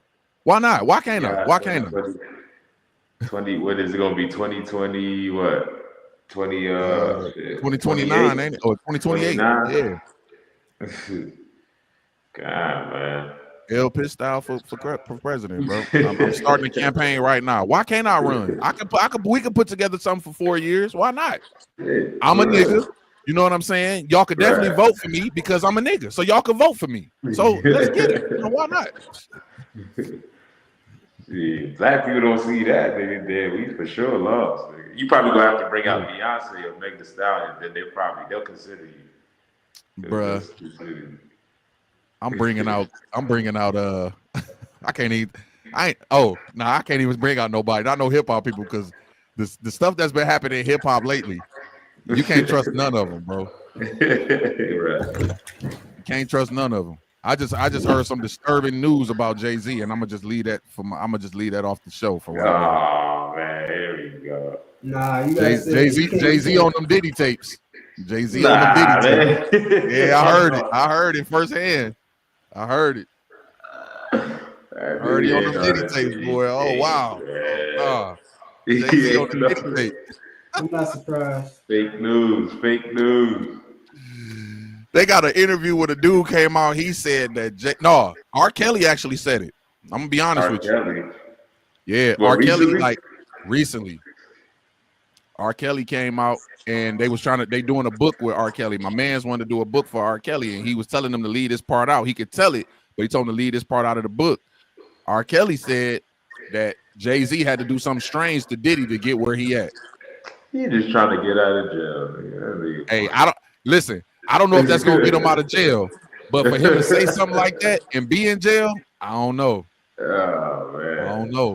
Who knows? Probably a nigga in jail has Pac nothing to told y'all years ago that these guys was funny, and y'all didn't listen. Y'all killed Pac when he told y'all. Now y'all dealt with these, half a homos. Like, so. Listen. A nigga in jail saying that shit ain't got nothing to lose. If a nigga in jail doing time like R. Kelly doing, he ain't got nothing to lose. He trying to sell copies of the book. That's why, man. That's all. He told him to leave it out the book, though. He said leave it out the book. He's stirring up controversy, man. He's stirring up controversy. I know that's your man's, man. You gotta do some research on that, man. You gotta clear your man's name, bro, because God, H to the is O, V to the is O. I don't know, bro. I don't know. Listen, man. He is the greatest rapper. He never been to a Diddy party, and he's the real nigga. There you have it. That's very hard to believe. Mm-hmm. Very hard to believe. No. Nah, but I just threw that in there though. But I did read something like that. But yeah, man, with this this is, I guess we done with this presidential thing. Y'all want to get into these relationships? Relationship goals. Oh, we talking about the NFL, was it right? We could talk about that real briefly, then get into the relationship thing. We can end with the relationship thing. We just take 5 minutes on this. If you want to. I'm just gonna bring up this little picture right here. I don't know. Was it Detroit Lions? Hey, listen, man. I ain't trying to. I'm not trying to. I ain't trying to beat a dead horse or a dead lion. I'm just saying. Y'all see this right here? Man, listen. Last year, and if you got an alt with a brother, you're supposed to go to him and him alone. Initially, right? And I have yet to do this, but I'm gonna say this right now, right? Last year we was at my crib, Torch Country, for the championship game. This was the game for the Lions to go to the Super Bowl. We was playing against San Francisco. The first half we was winning. I was feeling so good, man. I'm like, oh, my Lions, we about to finally break history, man. And out of the corner of nowhere, with all the celebration happening, Officer Thurman Young made eye contact with me. I hope he's listening. If he not, I'm gonna call him and tell him this. Officer Thurman Young made eye contact with me, and the face that he made, I knew it was trouble coming. So he appears out of the darkness, right? Because we in the backyard, it's dark outside. We got the big screen up, we eating, everybody having a good time, we celebrating. He appears out of the darkness and he comes up to me and he says, the Lions gonna lose still, right? And at that moment, my heart dropped because a prophet come up to you and tell you something to happen. What you supposed to do?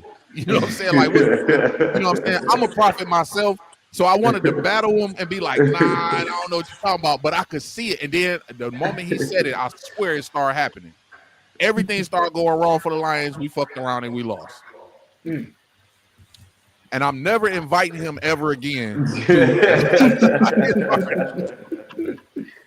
So, Officer Thurman Young, if you listening, you are not invited to any Lions party ever again for that reason. But no, 8-1. They should have lost the other day, but they didn't. This will be history, man. This is my team. This is my personal team. I don't know what football team y'all like. I know y'all from Florida, so y'all probably like Jacksonville Jaguars. We play them next. We about to dismantle them too. Detroit Lions fans is going to every city. We pulling up on every nigga that was talking crazy. All those years where y'all was beating us, we went 0-16. Niggas was making fun of us. Now we pulling up on everybody that was talking crazy in the stands. You feel me what I'm saying? So, yeah, man. Now for Florida, Miami was supposed to be it for us for this year. They were supposed to be stacked, but I They don't say know that what's shit going on. every year. They say that every year. I don't know what happened, They say that man. every year. But I ain't gonna front. The Lions are balling this year. They definitely are balling. They doing their thing. I'm kind of throwback myself. Like, listen, they got a good chance this year. Looks like. Man, Looks like. I'm so thrown back. The Lions have not been good my entire life. The way they playing now, I've never seen this. But the way they playing is the way I always prayed for them to do. I always said when we was losing, when we had that 0-16 season, where we didn't win no games. They didn't televise our games after like 0-4, 0-5. They stopped televising our games. The fans was showing up with paper bags on their heads. Can you imagine as an NFL player, you so bad that the stands is full with people? Look, not only did they put paper bags on their head, you know what they did? They stood the whole game and turned their backs to the Lions with paper bags on their heads. That's the most demoralizing thing you could do. Mm-hmm. What better way for us to come back and just dominate and go through the whole league and win like 2 or 3 championships? Even if they win one, I'm satisfied. I can move on with my life. But if you're not a Lions fan, you don't understand the heartache every Sunday of your team making you think that you can win and then finding some way to lose. And now these brothers is finding ways to win. It's incredible. Yeah, they reckon what they what is it, 9-1 or 8-1? How many games? 8-1. 8-1. They'll be 9-1 Sunday after they beat the Jacksonville Jaguars. Listen, they could beat the Jaguars. Yeah, the Jaguars. They like 2-8, bro. They like 2-8. Yeah. They were supposed to be stacked too. They were supposed to be. I think was it last year or they had a decent quarterback. You know what I mean? Like they were supposed to be. I don't know what happened to them, man. But man. Everybody got a plan until they get hit. You know what I mean? You said what? Everybody got a plan until they get hit. Oh, speaking of that, the fight is coming up. Yeah, the 15th. In 2 days, ain't it? Yeah. Man, it's on Netflix. I think I'll have to make it an event, bro. I want to see. So? It. Yeah, listen, we have to touch. Yeah, man. I want Tyson to knock his damn head off, bro. I swear I do. That's gonna be a good fight, though. I hope he knock his head off, bro, to where he ain't fighting anymore. I hope his age don't get to him. I just hope that don't happen. I ain't gonna front Jake. Listen, as goofy it may seem for him to be boxing as a YouTuber, but he's not a halfback. He's not the worst boxer out there. You know what I'm saying? Nah. Is he Tyson level? Hell nah. You know what I'm saying? But the only thing about Tyson is his age, man. Yeah. And I think they looking at it like, he can't go. Hold on, let me pull this up. He can't go maybe about Tyson could probably still punch, you know what I'm saying? Probably could still move. But can he go, because that, like you said, his age. This was the old one. That's July 20th. This is an old picture. Scrap that. It's November 15th. This is an old picture. But, after about the 5th or 6th round, if he even get that far, will he have enough to endure that? You know what I mean? Because Jake is younger than him. So, the like you said, the age may kick in. He might get too tired. And, I counted for Tyson if he win, but if he lose, I don't count it for him. He old, bro. He old. You know what I mean? But I do want Tyson to knock his damn head off, though. I do. Right. Yeah, that'll be different. Yeah. Because that's the only time the Isarians can really get with us. You know what I'm saying? We got to be old and, out of shape and all that. You know what I'm saying? Now they want to send their best youngest against our oldest. Nah, B. Like if this was Tyson 20 years ago, bro. Oh man. I mean, come on. Paul wouldn't even think about it. I mean, he was too young, but I'm saying if he was the same age, it wouldn't be messing with him like that. Yeah, he could, man. Listen, Tyson already put in. He's a bad man. You know what I'm saying? Like when it comes to this boxing, you know what I'm saying? And, whatever happened in his life for him to, step away or, trajectory away from that a little bit. But man, when he was in his prime, man, crazy. I don't know what that is. I'm like, I just yeah, I had to mute him. I muted him. Sounds like a good time to go into relationships, man. Yeah. Yeah, Might as well. yeah. Gotta be. Gotta Let me be, do this. gotta be. So there you go. Where's the My bad, what happened? Nah, Oh, y'all muted me? Y'all must have heard the yeah, conversation. we heard everything, my nigga. Nah, I'm playing. You My good. bad. Nah, you good. Y'all heard me beating on my bitch? No. Today's relationship topic, the best of Yeah. life. For real. Nah, it's no laughing matter. I'm playing. it's a It's little not a generic laughing picture right matter there. at all. Yeah, you know. Hey, listen, you know, I can make a AI picture real quick. If you want me to. Right. Nah, it's Yeah. cool. But I did. You can't post find. That's crazy though. You gotta create a damn black love picture because they don't Yeah. exist in real life. Mm. Mm. Mm-mm-mm. That is true, man. But That I is did so pose true. the question, and you know, I definitely want to pick your brains with this a little bit. Officer Mabiad, the relationship guru. You know what I'm saying? When it comes to dealing with that, you know what I'm saying? Isaac as well too. This nigga got too many wives. You know what I'm saying? So I pose a question. You know what I'm saying? They General Kabbalah Ma, man, Shalom General. How about you, Hey, Trevor? Yes, sir. yeah, They but see, exist in I the see what UPK. hold on. Allah Damn Wapan, right. yeah. Barack. Yo, Bashim, How y'all about Shimmy shut Shah up. Shabbat. Damn right, man. They definitely do exist in the UPK. for sure. One thing I do want to ask: does this exist anywhere, even in the UPK, outside the UPK? Is there a such thing as the one? Right? I know y'all heard that expression before, or that saying before, where people feel like they met the one, or he's the one, or she's the one, or that's their soul mate. You know what I mean? Before they even, lock each other in, they get, I guess, a feeling of this person is the one. Is there any truth to that? What do y'all say about that? Well, if I had to say so, I would say that for some people, for some men, for instance, some men, there is the one, and she might be the only one. And but that's not. I mean, that I don't think that that's necessarily true for everyone. You get what I'm saying? General Kabbalah Moph said, Genesis 2:21, and the Lord God caused a deep sleep to fall upon Adam, and he slept, and he took one of his ribs and closed up the flesh instead thereof. You know what I mean? She was definitely made for Adam.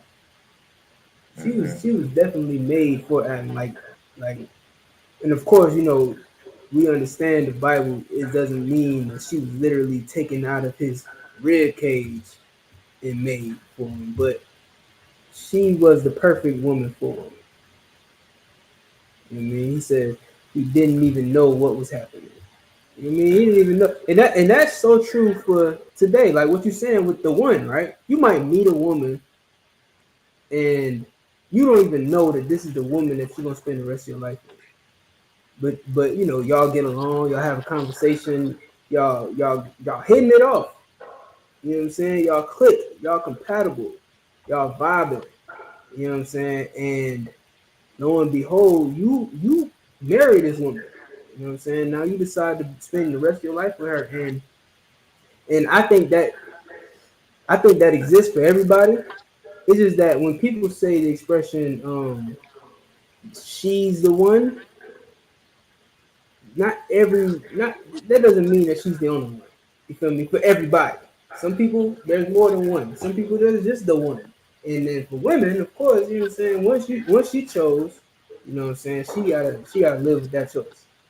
You know what I mean? So she gotta definitely make sure she picks the one. You know what I mean? which is why it's important to keep your legs closed. General Kabbalah Mouth said finger red #1. Oh, that's supposed to be an emoji. I know what Yeah. that is. It's supposed to be an emoji, but yeah, it didn't show up the way the way he probably expected it to. It shows the words of God. But yeah, that, I mean that's pretty much my answer. It's the answer. All right. What say you, Officer Lafayette? The one.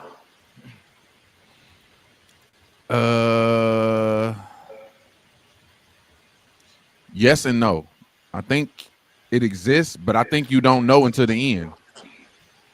Like, for example, a lot of people, when they say they found the one, this is the person I'm gonna be with for the rest of my life, they get divorced in 8 years. You know what I'm saying? Like, so many people who go walk down that aisle, part of they what is it that they say, that they vows that they say to each other, especially when they write personal ones. It's like, you're the one for me, you're the one I'm gonna spend the rest of my life with you. All of that get broken up, right? Disannulled. Right. But I think you find out who the one is at the end. You know what I'm saying? Like, I feel like I know who the one is. If I'm on my deathbed and my rib is right there, right before I die, I can say she was the one because she stayed till I died. That's the only way you know. Other than that, I can't get nobody the crown to being the one until they fulfill the duty. I can't say. You know what I'm saying? So even if I say I found the one, the one got to prove themselves. When she's there at the end, then she can get the props, or, you know, for a woman, he could get the props of being there. He could be the one because he was there to the end. Otherwise, everything is kind of suspect. Everything up in the air. And we see that in relationships today. Every person that, even when you look at, even when you look at relationships today, and even with the divorce rate, you know what I'm saying? If they don't stick around, everybody goes down the aisle thinking that they found the one, and then it turned out that it wasn't. So catch me at the end, and then I could tell you. Damn right. Nah, that's a good answer as well. That's a good answer. Shout out to the General rocking with us. You know what I mean? Yes, sir. Right. The water, sir. And when shit happens, you know what I'm saying? When issue gonna be there when shit hits the fan. You know what I mean? Yeah. So like, I agree with what you're saying, but not even just to the end, but just in the thick of it. You know what I'm saying? Like, we don't even have to wait till the end to know if you about it. But at the same time, some women they'll make it past that thickness, but you know what I'm saying? Like some women just don't take, you know what I'm saying? Like, they can only take so much. You know what I'm saying? And if you look at the stats, I believe it's 86% of the marriages that end in divorce are ended by women. You can look up the stats. Women end marriages. Women. A man, he gonna keep the marriage going. And here's the thing too about men, because we are naturally conquerors, right? Naturally, by nature, we're just conquerors. We're like lions and wolves. You know what I'm saying? And we just have an urge to conquer things, right? A man, just because a man goes to conquer some new meat, doesn't mean he's gonna leave what he already got. If y'all follow me, like, a man might go and get another woman. To put it plainly, a man gonna get another woman, but he's not gonna leave the one he with, except for monogamy. Like, when you in America, when you married in America, you sign those papers and you're married to this woman, you're not allowed to get another woman. Right. Or they'll disannul your marriage. They'll have you divorced. And now you gotta put away your wife that you already with because you got with another woman. You know what I mean? America forces us to commit adultery. America forces men to commit adultery on their women. Because if not for America, a man would just stay with his woman and just have another one, and another one, and another one, and another one. And he will have all of these wives that he can never leave, or that he will never leave. Because honestly, men don't even leave their women. It's not until that woman finds out that he got another woman that she leaves. You know what I'm saying? Right. So men just got to be honest about it and just say, hey, look, this is who I am. I'm a man. Men were made this way, and I'm going to have another woman. You just one of them. Now you gonna stay, or you can go. Right. And listen, y'all both gave a perfect answer. One of General Kabbalah Mob's comment made me think about another question I want to ask y'all. If y'all can, if y'all down. But I do want to add my viewpoint as well too. Um, Based on what y'all said, man, I totally agree. I don't necessarily think that there is the one, but I think that there is the right one, right? I think it's important to have the mindset in regards to relationships to know that everybody will hurt you, right? And along the line in your relationship, they will hurt you. Everybody, no matter who you deal with in that relationship, you will be hurt by that significant other. The thing is who are you going to be willing to suffer for? Right. Right? It's something that you have to be willing to do. And that's what makes them the right one. And I think the general is on here right now, as a matter of fact. Shalom, Lord in Christ. Can you hear me? I ain't got much time. Slow, no Yes, question. sir. Now y'all good. Y'all good. All right. Y'all got to come up off of that or what have you. Yes, sir. Marriage for y'all in the near future is going to be about brotherhood. It's going to be plain and simple. It's not going to be romantic. It's not going to be none of that. It's going to be a duty to take on a rib, you understand, based on a brother delivering his daughter to you. You understand? It's going to be about duty. You understand? All that other garbage or what have you about what they got in their mind and all of that stuff is going to just be a duty that you're going to have.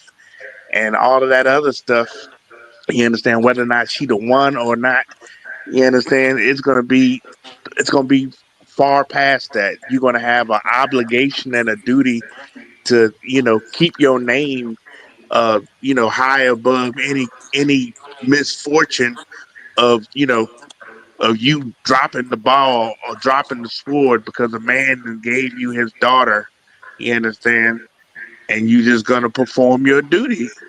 I mean, it's gonna be simple, and that's all I wanted to say.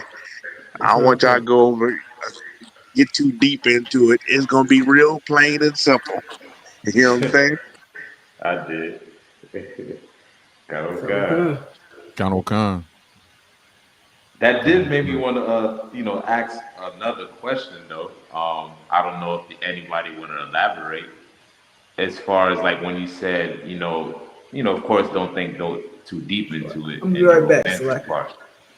You said what? I'm gonna be right back, Slacker. All right. As far as like when it comes to romance, what do y'all like? What is y'all viewpoint on that? Do you think it's needed in a relationship? Do you Romans. think romance is You dead? gotta study that. You got to go back into General Hyman's class and find out about romance as it pertains to the Roman Empire and how they did things and how monogamy sprung out of the actions of them putting that that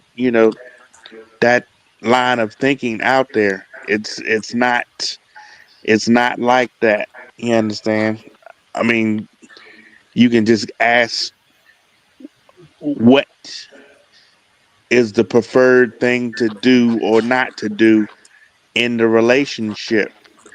But it shouldn't be, all of this garbage of what women think that a man should, do for them or, all of that. You know what I'm saying? Treat her as the weaker vessel. I mean, it gets real simple. That was all I wanted to say. Kano Kano Khan, Khan. Kano Khan. If I could Not to ask, watch. General, Yeah, yeah, maybe I shouldn't have used the word romance. But yeah, like the things to do and not to do in a relationship. Like, what are some of the things um, you would say? Like as far as like when it comes to certain things that sparks that relationship. You know what I'm saying? if I could ask, General, I don't know if you're still on, but when you talk about like what's the preferred thing, like is this something? Would you say that it's something that the man decides, or is that something that you would ask your partner, like the woman, what is her preferred thing, and do you consider it like an obligation to do that thing? Because since we're talking about where the romance came from, if she like I want flowers every month or something like that, like is Well, that what I you mean mean, by the I preferred don't know thing? about on demand. I don't know about on demand, but if she likes a lily or if she likes a rose, what's wrong with, you understand? Surprising her with those upon occasion. You know what I'm saying? What's wrong with that? Right. Is that considered romance? No, it's not. Okay. No, it's not. It's about treating your woman as the weaker vessel or what have you. Right. Give Mhm. rewarding her. You know, you got to reward your rib and such. You know what I'm saying? The Mhm. things that she likes, you have to reward her. You know what I'm Mhm. saying? For being good. Mhm. So now, if I may, while you here, sir, I know you don't got a lot of time, but we while you, we busting over questions. hey, look, man, we got some action, man. So like it. So Facts. forgive me for taking advantage of it. But okay, so like you said, we're treating her like the weaker vessel, rewarding her when she's good. Now, what happens when she's not good? You got to punish her. Y'all heard it here. I mean, okay, what is hold on, That's hold all. on. That's all I needed. That's No, all no, I hold on, needed. hold on, hold on. What now? I'm What about to pray go punish tell? this broad right now. What pray tell may be included and excluded within punishing a rib? What she can handle and what she can't handle. Treating her as the weaker vessel, right? You know, if you need to yell at her a little bit, you Mm-hmm. understand, depending on who she is and how she takes that. Some women you can't raise your voice or they're gonna start crying right away. You gotta of course know your woman. If you got something that's coming out of the world, she gonna cuss your black ass out. Right. So all of that is to be taken into who she is and how she was brought up and everything like that, and what you told her to do and not to do. You understand? And the severity of those things that you have, told her to do or not to do. Mm-hmm. That's not correct. Okay. That's not correct. You know what I mean? Now, just for our audience, that does not include putting your hands on her, correct, sir? Of course not. You shouldn't Right. do that. Right. Right. Absolutely. Put your spirit on her. Mm-hmm. Damn right. Right. Mind control. I got mind control over niggas like Debo. Right. If she's smart, Nah, but you understand. Mm-hmm. You understand. Just like any brother that you're over, or any officer that you serve, or what have you, you don't want to make it grievous. You don't want to make it like, why is this young cat that's under me never listening to what I'm saying? He finally do it after 2-3 times after I already told him stop fucking around and just do what I asked you to do. It's the same thing with your rib. She should be striving to, you know, to make sure that the things that are asked of her is done and it's not grievous that then you flipping it and disobeying and stuff like that when it could be very simple. Right. Mm-hmm. right. That's a If I fact. may, let's not hold up more of the general's time, sir. It's lucky, I know you All right, typically be brief I'm on about here. Hey, no sweat, but no I just time. don't want y'all to go down the wrong path. You know what I'm Time will saying? come. Use the Okay. scriptures. That was it. Okay, The Okay. I water, the appreciate it, water general. for answering your question, sir. No sweat. All right. Okay. Shalom. Amen. Yahweh Shem Shalom. HaShabbat. Y'all about to see us. Yeah, I'm sure. Y'all know what time it is, man. Big general in the building. You know what I'm saying? Yes, sir. That is our general, man, of the Israelite School Universal Practical Knowledge. You understand? If you're not in class, you should definitely get in class because this heavy hitters, just like General Kabbalah, my 6 shield general. You understand? We got ranking order. This is what we was talking about earlier. You know what I mean? Sometimes, you know what I mean, the ranking order comes in to make sure that men down below keep it together. You know what I'm saying? That's what happens. That's what it's going to consist of in the kingdom. The king before the kingdom, in the wilderness. You know what I'm saying? In times like this where there is no real stability. You know what I mean? In the world, if you look out in the world, outside of the UPK, there's no stability. Niggas is left and right everywhere. But in here, we are one body. You know what I'm saying? One mind, one spirit. So the water for the General Kabbalah Moth stopping in. For sure. Stopping in, you know. Make sure y'all hit that like button, hit that share button, subscribe, all of that. Oh damn, we over time. Yeah, we might as well end it on a good note. You know what I mean? I didn't even realize. Yeah. Well, hold on, Christ. Good show. You know it's a good show when you barely even know what time it is. For real. And we had the general come in here, so you know. We lit. We on now. We on now. You know, we're here now. We on.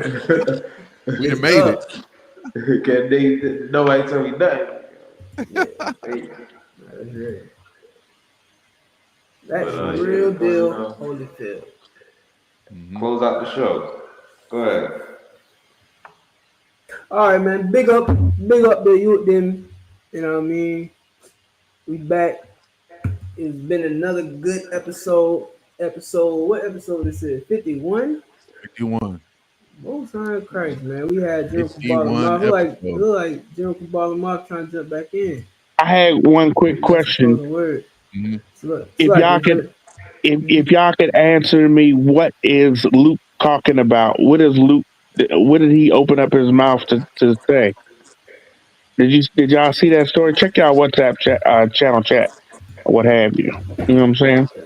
If y'all could just expound on that after taking a look at that message, I found that very, like what is he getting at or what have you. And so that was it. You talking about Uncle Luke? Yeah, Uncle Luke. Okay. That was it. Kind. The water for that. All right. So let's deal with this real quick. It says Uncle Luke slams Hispanic community over Trump votes.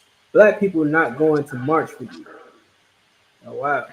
Uncle Luke mocked Hispanic voters over Donald Trump's mass deportation plans and insisted the Black and Brown coalition is over. Uncle Luke is calling out the Hispanic community over their support for Donald Trump in the 2024 presidential election, insisting that the Black and Brown coalition is over. The Miami hip-hop legend and activist Uncle Luke Campbell is a staunch Kamala Harris supporter. He was stunned that Hispanic voters came out for Trump and argued the president-elect's mass deportation plans would come back to haunt them. Furthermore, Uncle Luke believes Black people will no longer show solidarity with Hispanics. All y'all who didn't vote for Kamala, y'all stupid ass gonna get deported. Uncle Luke began, y'all having marches is already. We are not going out there to march. Black people are not going to march for you. I'm sorry, we will not be marching. It's no more such thing as Black and Brown people. It's Black. We will not be marching. First of all, who is Uncle Luke to talk about what's morally right in the first place? Mr. Pop your P and shake your A. That's Mr. Morale now? Okay. Man. Listen, if I could get my take on it. First off, First of all, there was never black and brown. You know what I mean? It was probably a little while in the 80s where it was actually black and brown uniting or whatever. The only place that black and brown united really exists today is in the UPK. That's the only place it exists. But what's stupid and detrimental is that, first of all, we already didn't have any unity with black and brown people. But now we let a goddamn East Indian tear us apart even further.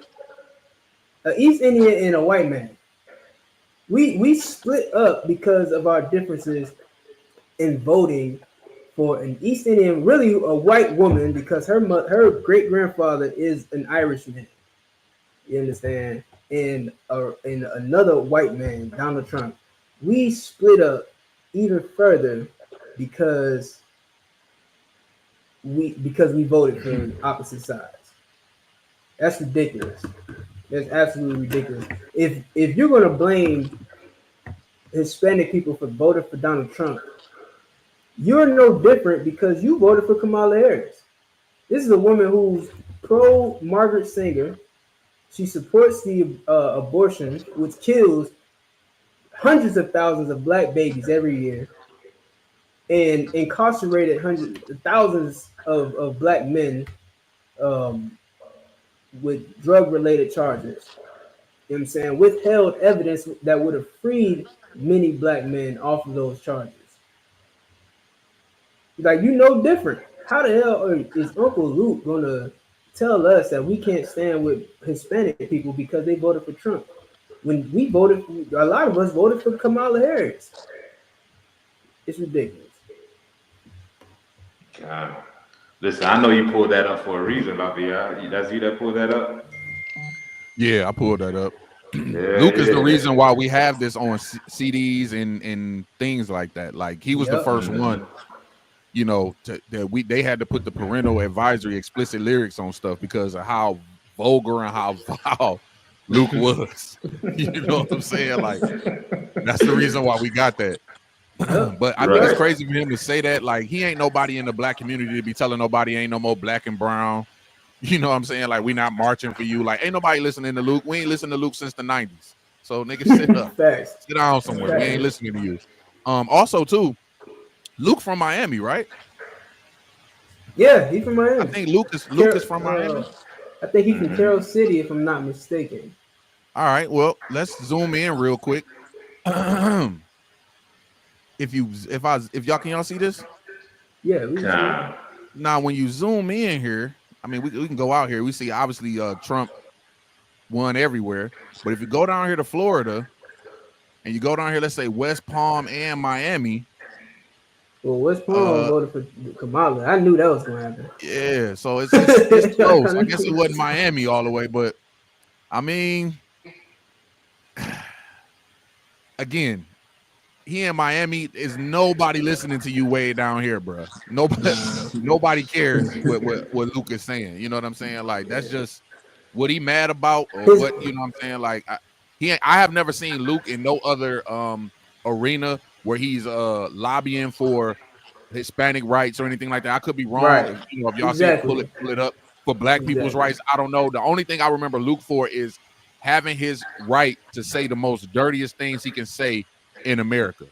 Right. If anything, you would think called banned in the USA because they were banning him because of how explicit he was. So, you know, you like 70 years old now. I mean, just hang it up, bro. It's and by that point alone, you would think that he supported Trump, right? Because that's that's conservative. You know what I'm saying? To be able to have the freedom of speech and stuff like that. That's what some of the things that writers believe in, like the far right. They believe in those things. They fight for those type of rights and stuff like that. So you would think that he would be on Trump's side. I mean, since when Uncle Luke knew the right course of action to take for our people? Like, did he march for Sonia Massey? He said. Did he stand up and protest for George Floyd? No. Right? No. Now, Kamala's not in office. All black people is in shambles now. You know what I'm saying? But when we was being gunned down by the police, you know what I'm saying, and being pushed out of our neighborhood, he had nothing to say. Now, now he was a blind eye to that problem. But Kamala not being in office is the biggest problem that black people is facing. You know what I'm saying? He's just a hypocrite. That's all he is, man. You know, he wanted. No, go ahead. Yeah. No, go ahead. My bad. No, I thought you was done. Nah, I was just gonna say, man, he want to act as if the Hispanics are the ones that's unaliving black people in the streets. He want to act like as if Hispanics are the ones that's locking us up by the millions in the prison houses. You get what I'm saying? Like, if you really want to stand for something, Uncle Luke, you will stand against those that's oppressing us. And Hispanics are not oppressing us at all. They're just not. Whoever, regardless who they voted for, they're not oppressing. Right, and I don't see no advocacy against Donald Trump. He didn't, go out and protest against Donald Trump for nothing. So why are you making the fight against Hispanics? It sounds like some puppetry is going on. Yeah. And if I'm not mistaken, my bad, I just want to add real quick. Did not one of his campaign rallies where he had some white comedian make fun of Puerto Ricans? Right? Damn, I ain't know about that. I don't know. I believe it because he went to Puerto Rico and threw toilet paper at him. So man, you gotta watch that joint, man. I have to see it to believe it. Listen, man. I don't gotta see it to believe it, but I will have to see it. Yeah. I mean, he's like you said, he sounds like a Trump supporter. He's regurgitating the same thing Trump. Yeah, man. He's just a puppet. Like that. That's what it sounds like to me. It sounds like somebody probably paid him to say what he's saying. But General Kabbalah Moff said, could you pull up that map again, real quick? You know what I mean? General Kabbalah Moff said they might come see him. He talking about the Miamians. You know what I mean? He dead center in a war zone full of Donald Trump supporters, and he talking crazy about Donald Trump. He said they might come see him. If you could zoom in on Miami again. You know what I mean? You look at Miami, man, it's full of Trump supporters. It's split down the middle or whatever. It's like Trump supporters and Kamala and Harris voters, but you know what I mean? He's surrounded by all them damn Trump supporters. You might want to watch his mouth. They gonna come see him. And then he said, and this is a heavy point right here. He said, General Kabbalah Moff said he exploited women. Now he want us to support them. Like, that is crazy. That is crazy. That is crazy. That parental advisory sticker that you had up on the screen, that's because he was exploiting women. It's because he was telling them to don't stop, pop that. You know what I'm saying? He was exploiting women, man. Had them all in his videos and album covers, just naked. You know what I'm saying? And just exploiting women. Now he wants to support him. Now he wants to put a woman in office. Like, come on, man. It sounds like puppetry. It sounds like somebody else is pulling the strings. Most High in Christ. Here's another heavy ass point. We going to Puerto Rico tomorrow. Big shout out to Captain Kapash and his team.